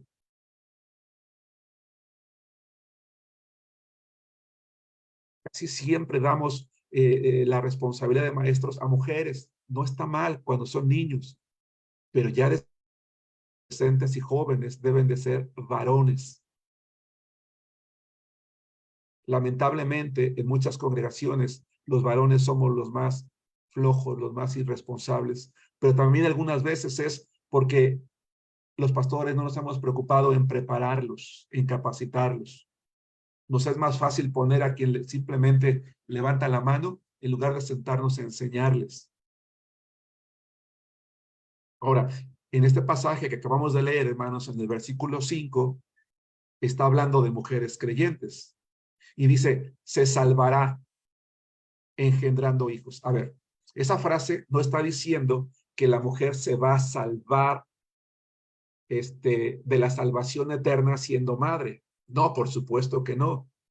Lo que él está diciendo es que va a salvar su testimonio, va a dar muestra de su valor, va a dar muestra de su capacidad de enseñar a sus hijos en casa, de criarlos, no simplemente tenerlos. La labor de madre, la labor que puede tomar como maestra, como ejemplo de sus hijos, es una labor que le puede llevar a resaltar de una manera hermosa.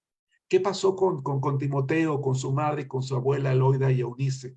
No son reconocidas y resaltadas como grandes mujeres porque ellas colocaron la fe en el corazón de este hombre que llegó a ser un pastor. Sí, se salvará en ese sentido, de saber que es alguien que puede tomar buenas decisiones y que toma buenas decisiones. Pero lo que es claro es, no permito a la mujer enseñar ni ejercer dominio sobre el hombre.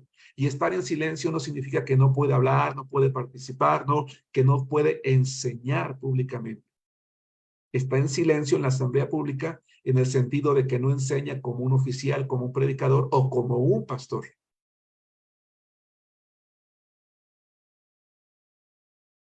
Por lo tanto, ninguna mujer podría ser una pastora de una iglesia porque estaría colocándose en una autoridad, como dije hace rato, que no le pertenece. Ejerciendo una autoridad sobre los varones y llevando a cabo entonces una función que claramente la Biblia dice que no puede ejercer. Manda entonces Pablo a las mujeres en ese sentido a estar en silencio. Vamos a 1 Corintios capítulo 14, versículos 35 al 36.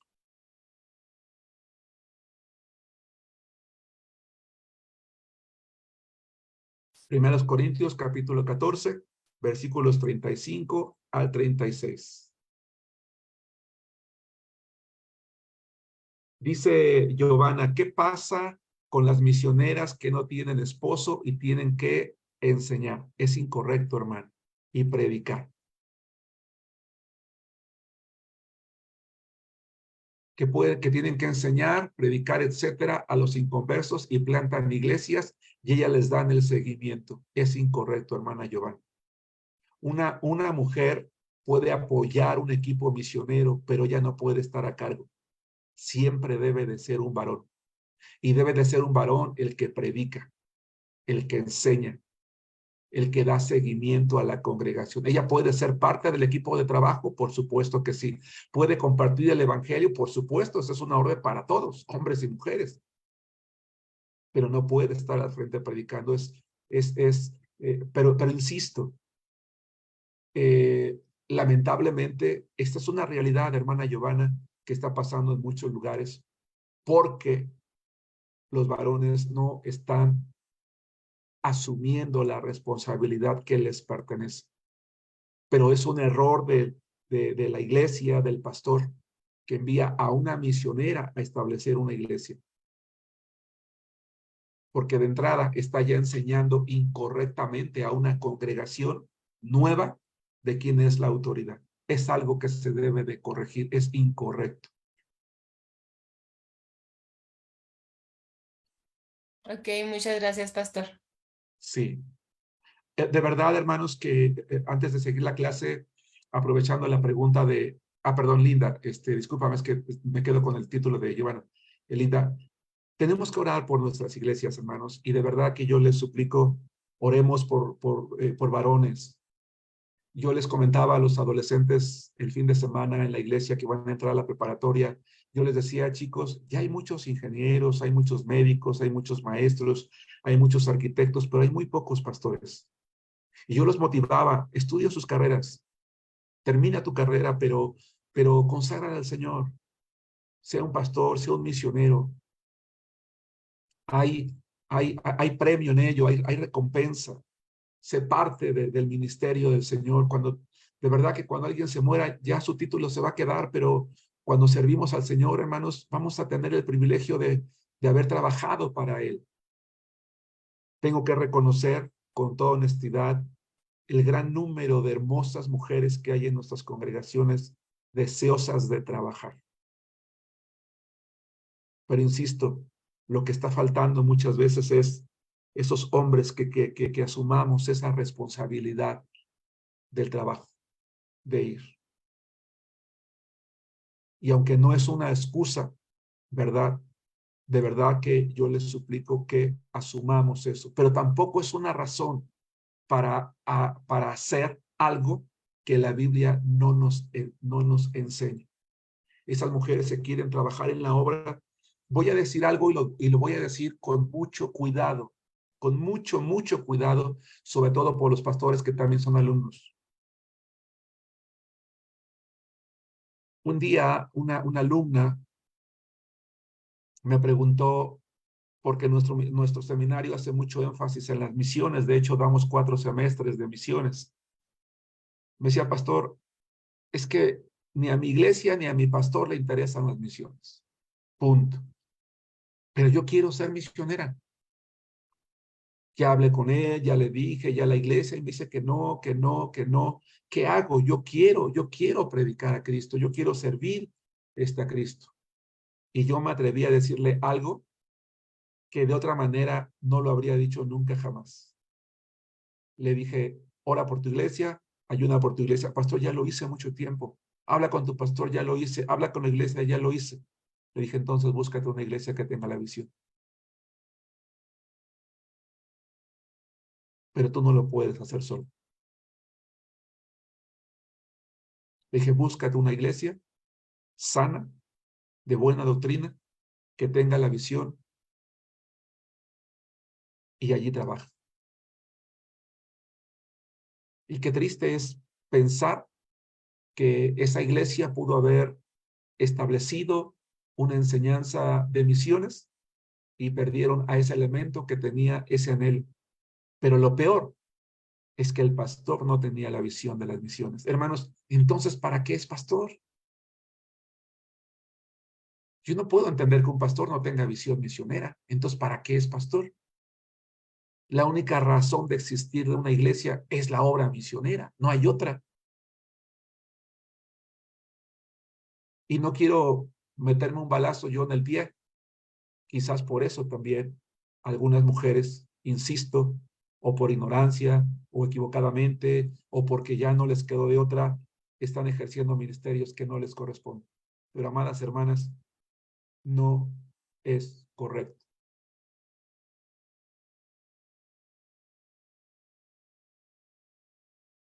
Dice una alumna, ¿verdad? De aquí de México, yo me acabo de salir de mi iglesia porque querían ponerme como pastora o me querían preparar para asumir ese cargo y yo sé que eso no es correcto. Gracias por compartirlo, hermana. Sí, sí, sí. Yo decía hace rato, ¿verdad? Que es muy creciente el número de iglesias que están cayendo en esta falta porque la Biblia está dejando de ser la de fe para adaptarse a la modernidad. Hermanos, que Dios nos guarde, no nomás en esta área. Y de veras que yo oro por esas hermosas mujeres de nuestras iglesias que aman al Señor, que tienen un corazón de verdad, híjole, hermoso en todos los sentidos, para que puedan ser instrumentos en nuestras congregaciones. Pero no puedo dejar de enseñar lo que la Biblia dice. Dice 1 Corintios capítulo 14, versículos 35 y 36. Y si quieren aprender algo, preguntan en casa a sus maridos, porque es indecoroso que una mujer hable en la congregación. ¿Acaso ha salido de vosotros la palabra de Dios o solo a vosotros ha llegado? Ese es el complemento. El punto es el versículo 35. Otra vez, Pablo instruye claramente, por un lado, a Timoteo como pastor para que así lo enseñe a la iglesia de Éfeso. En un tiempo estuvo en Corinto también y le servía como apoyo para otras iglesias cuando tenían problemas. En este caso, la iglesia de Corinto. Hoy en día hay pastores, hay predicadoras, hay pastoras que dicen, no, pero es que esta enseñanza que Pablo dio en ese momento a Corinto fue algo local. Esa enseñanza que Dios le dio a Timoteo era nada más algo local, no es para nosotros hoy. Lo que Pablo le dijo a Corinto y le dijo a Timoteo no es para nosotros. A ver, entonces vuelvo otra vez al punto. Si lo que las epístolas dicen, que es de donde emana la doctrina de la iglesia nuevo testamentaria, no es para nosotros, o esta parte no es para nosotros, ¿cuál sí lo es? ¿Sí nos damos cuenta? Uno de los conflictos precisamente que había en la iglesia de Corinto era la rebeldía de algunas mujeres que se estaban parando, ¿verdad?, en la congregación o que querían tomar el papel de liderazgo en la congregación. El Espíritu Santo inspiró la palabra, sí, en este caso para la iglesia de Corinto, pero es una enseñanza también para nosotros. Y hoy en día, Dios espera que nuestras hermosas mujeres, ¿verdad?, estén sujetas también a lo que la palabra de Dios enseña. Me llama la atención, hermanos, que por ejemplo, en la familia de Antiguo Testamentaria, si nosotros examinamos el Antiguo Testamento, la mujer estaba no solamente sujeta a su marido, sino que en el tabernáculo del Antiguo Testamento y en la alabanza, cuando el templo se construyó, no había mujeres sacerdotisas, no había mujeres escribas, no había mujeres con capacidades oficiales. Si la intención de Dios hubiese sido que la mujer sirviera en el ministerio desde que su pueblo se formó, eso había empezado a tomar una forma y podría haberse imitado por las iglesias del Nuevo Testamento. Pero no ocurría en el Antiguo Testamento, como no ocurre tampoco en el Nuevo Testamento. En ninguna epístola vamos a encontrar a una mujer predicadora. Hubo 12 apóstoles, ninguna mujer entre ellas. En la Biblia hay relatos de sermones predicados, pero nunca un sermón predicado por una mujer. Siempre eran varones. Todas las palabras, como lo dije en el tema anterior, usadas para predicadores o para pastores, son términos masculinos. Anciano es una palabra masculina.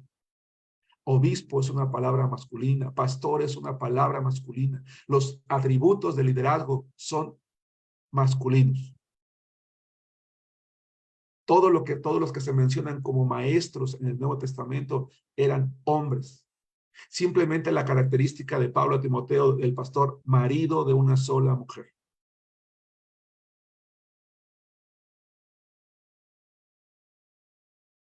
Y dice, gobierna su casa. ¿Por qué? Porque tiene la autoridad. Si una mujer es pastora, ¿quién gobierna su casa? ¿No sería ilógico que sea la líder en su casa y la líder en la iglesia y sujeta en casa a su marido? O sea, Dios la colocaría por un lado en sujeción y por otro lado en autoridad, ¿verdad que no?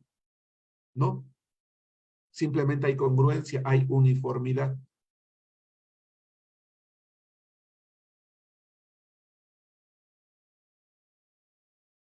Hay quien dice, bueno, en el Antiguo Testamento había profetisas. Y por lo tanto, si había profetisas en el Antiguo Testamento, entonces significa que eran predicadores. Y si había profetisas y eran predicadoras, y que no es una, son varias, entonces eso significa que sí podían ejercer un ministerio. A ver, vamos por partes. Efectivamente, en la Biblia se habla de profetisas. María, por ejemplo, la hermana de Moisés en Éxodo 15:20.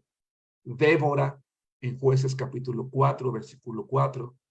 Hulda en Segundo de Reyes 22:14, Noadías en Nehemías 6:14, Ana en Lucas 2:36, en Hechos 21 se habla de unas hijas de Felipe.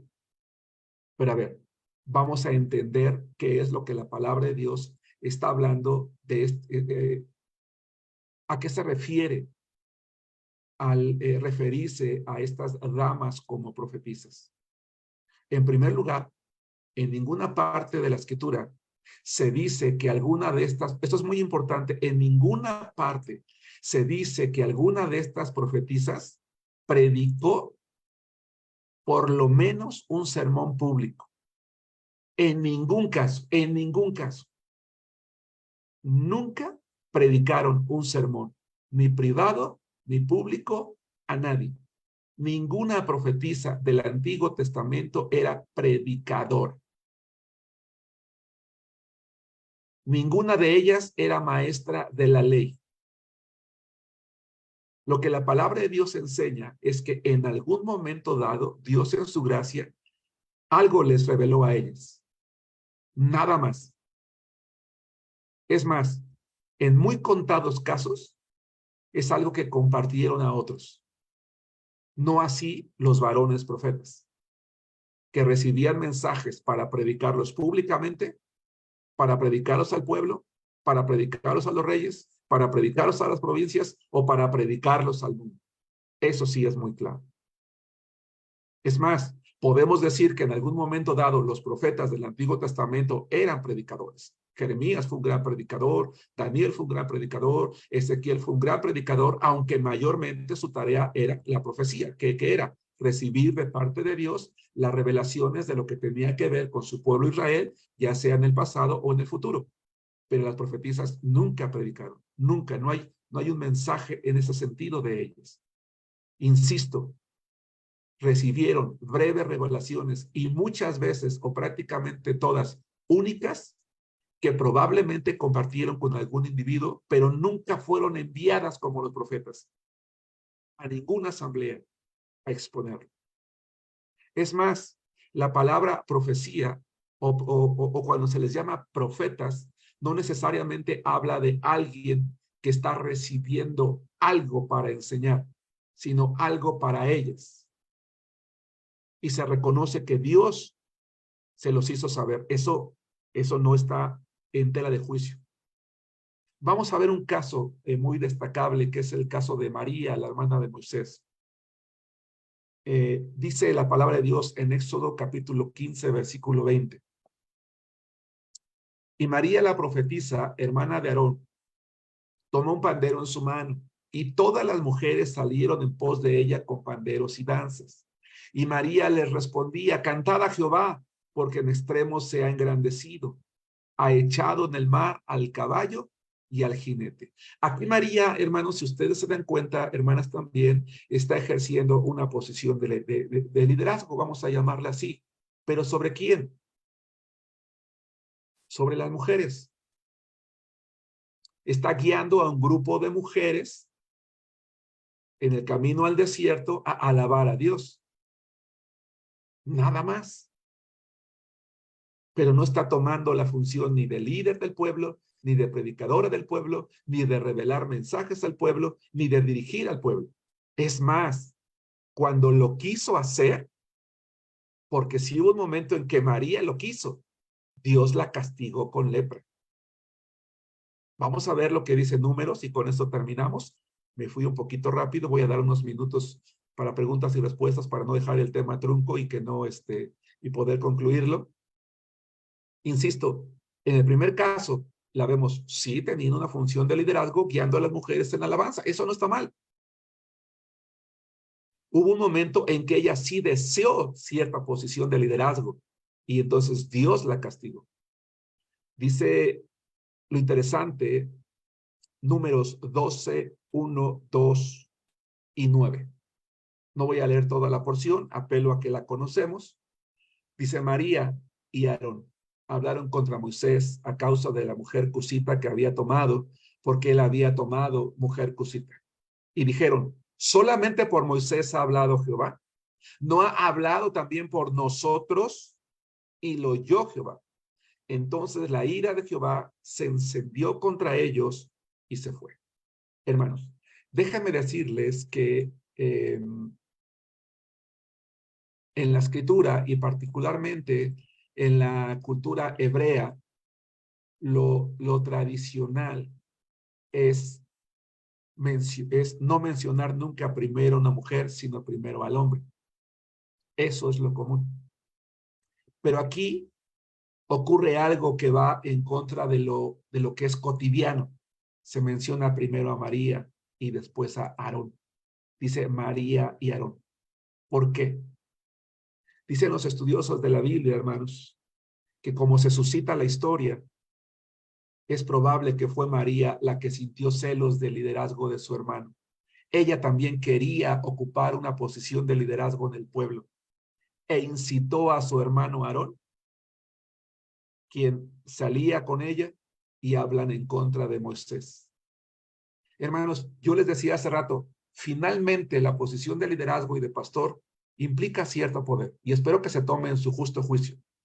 Implica cierto poder, cierta autoridad, cierta posición de responsabilidad. Y si me permiten por un momento utilizar la palabra privilegio en el buen sentido de la palabra, ahí está.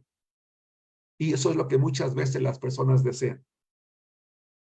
María quiere asumir una posición de liderazgo, Dios la escucha y la castiga con lepra. ¿Por qué no es el mismo castigo para Aarón? Porque Aarón era un líder. Él estaba ocupando ya una posición y Dios se la había dado, no hacía ella. Dios estaba enojado con María y con Aarón porque uno, ¿verdad? Una por querer la posición de liderazgo que no le pertenecía.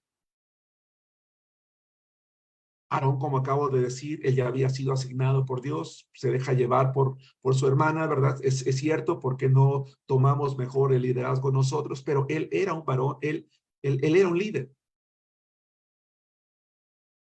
Dios la reprendió de una manera pública, de una manera muy dura, muy fuerte con la lepra.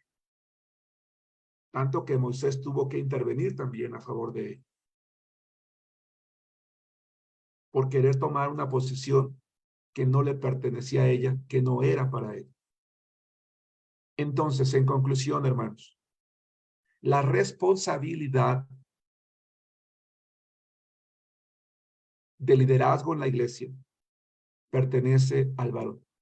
Y los varones debemos de ser diligentes. Yo apelo a todos los alumnos que están aquí en las redes sociales, a los alumnos que se van a conectar después y que van a ver la clase. Hermanos, no seamos perezosos, irresponsables, flojos. Estudia la palabra, entrégate al Señor, escucha la voz del Señor, su llamado. La iglesia necesita hombres, varones, predicadores, líderes, pastores, maestros. Que tengamos el valor de ir al frente de esos equipos mixtos, ¿por qué no? A establecer nuevas iglesias y trabajar para el Señor. Si tan solo hubiera más varones dispuestos al trabajo, hermanos, la obra del Señor sería más grande. Hermanas amadas, es hermoso contar con su trabajo, con su ayuda en las iglesias. No puedo, como pastor, dejar de reconocer que el mayor número de miembros en nuestras congregaciones son ustedes y que el trabajo que hacen es hermoso. No es por incapacidad, no es por ninguna otra cosa, es por orden de Dios. Y es la responsabilidad que nos pertenece a nosotros. Y si de verdad queremos nosotros guardar la palabra y obedecer lo que Dios dice, no te permitas influenciar por esos pensamientos feministas en los que te llevan a guardar en tu corazón algo que no es correcto y que va en contra de la palabra de Dios. Hay algunas preguntas por aquí en el chat. Reinaldo dice Mateo 9:37, el Señor dijo a sus discípulos, la mies es mucha, los obreros pocos. Exactamente, hermano Reinaldo, ¿verdad? Por eso tenemos que orar. Alma Lorena dice una pregunta, si en nuestra congregación hay una mujer que está llevando a cabo un estudio bíblico antes del culto, ¿es correcto? Es correcto si únicamente es para damas, hermano, pero si hay varones, es incorrecto.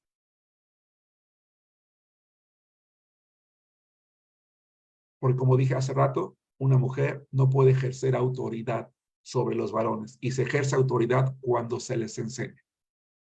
Bien. Creo que no hay más preguntas en el chat.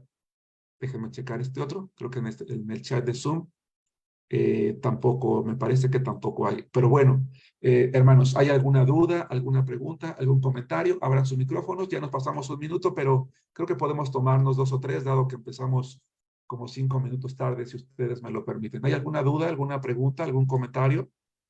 Buenas noches, pastor. ¿Puedo hacer una Hola. pregunta? Sí. Entonces, nosotras, es bueno que oremos por nuestras hermanas misioneras por un varón. Claro, por supuesto. Ok. Sí, era mi pregunta. Gracias, pastor. Sí, sí. Ajá. Hermanas, aprovechando la pregunta de Yola, un problema que hay, déjame comentarles lo siguiente.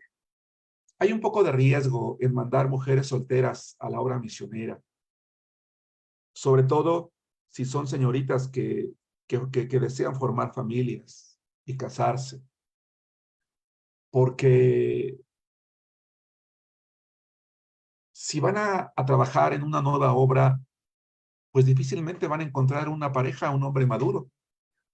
Si tienen un llamado al trabajo misionero, pues imagínense cuánto tiempo va a pasar en que puedan ganar a alguien para Cristo y madure y que comparta tu visión misionera.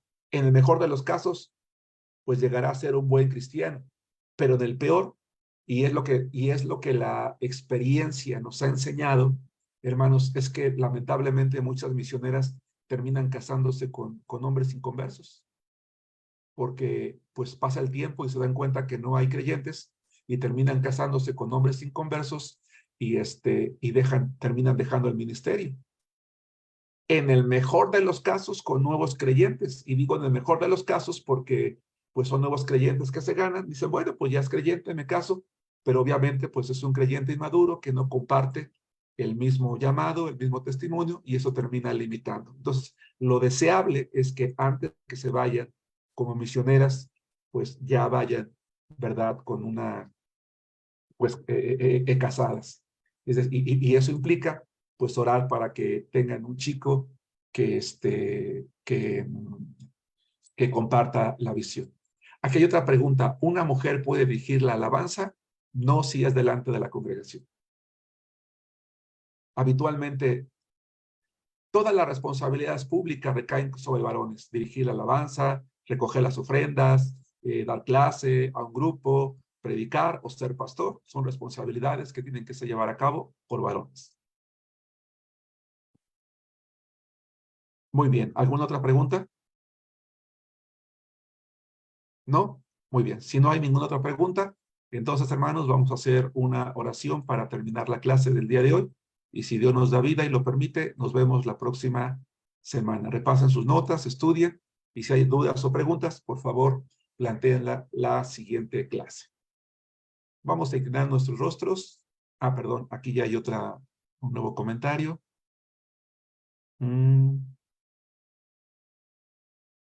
No, son saludos nada más. Muy bien, hermanos, vamos a inclinar nuestros rostros y vamos a orar para terminar la clase del día de hoy. Padre amado, un tema muy interesante, pero también controversial, no porque lo sea, sino porque los hombres lo hemos hecho así.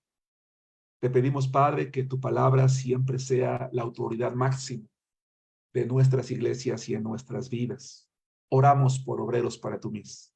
Quebranta el corazón de los varones de nuestras congregaciones, para que asumamos la tarea, la responsabilidad de crecer en la madurez y en el conocimiento de tu palabra.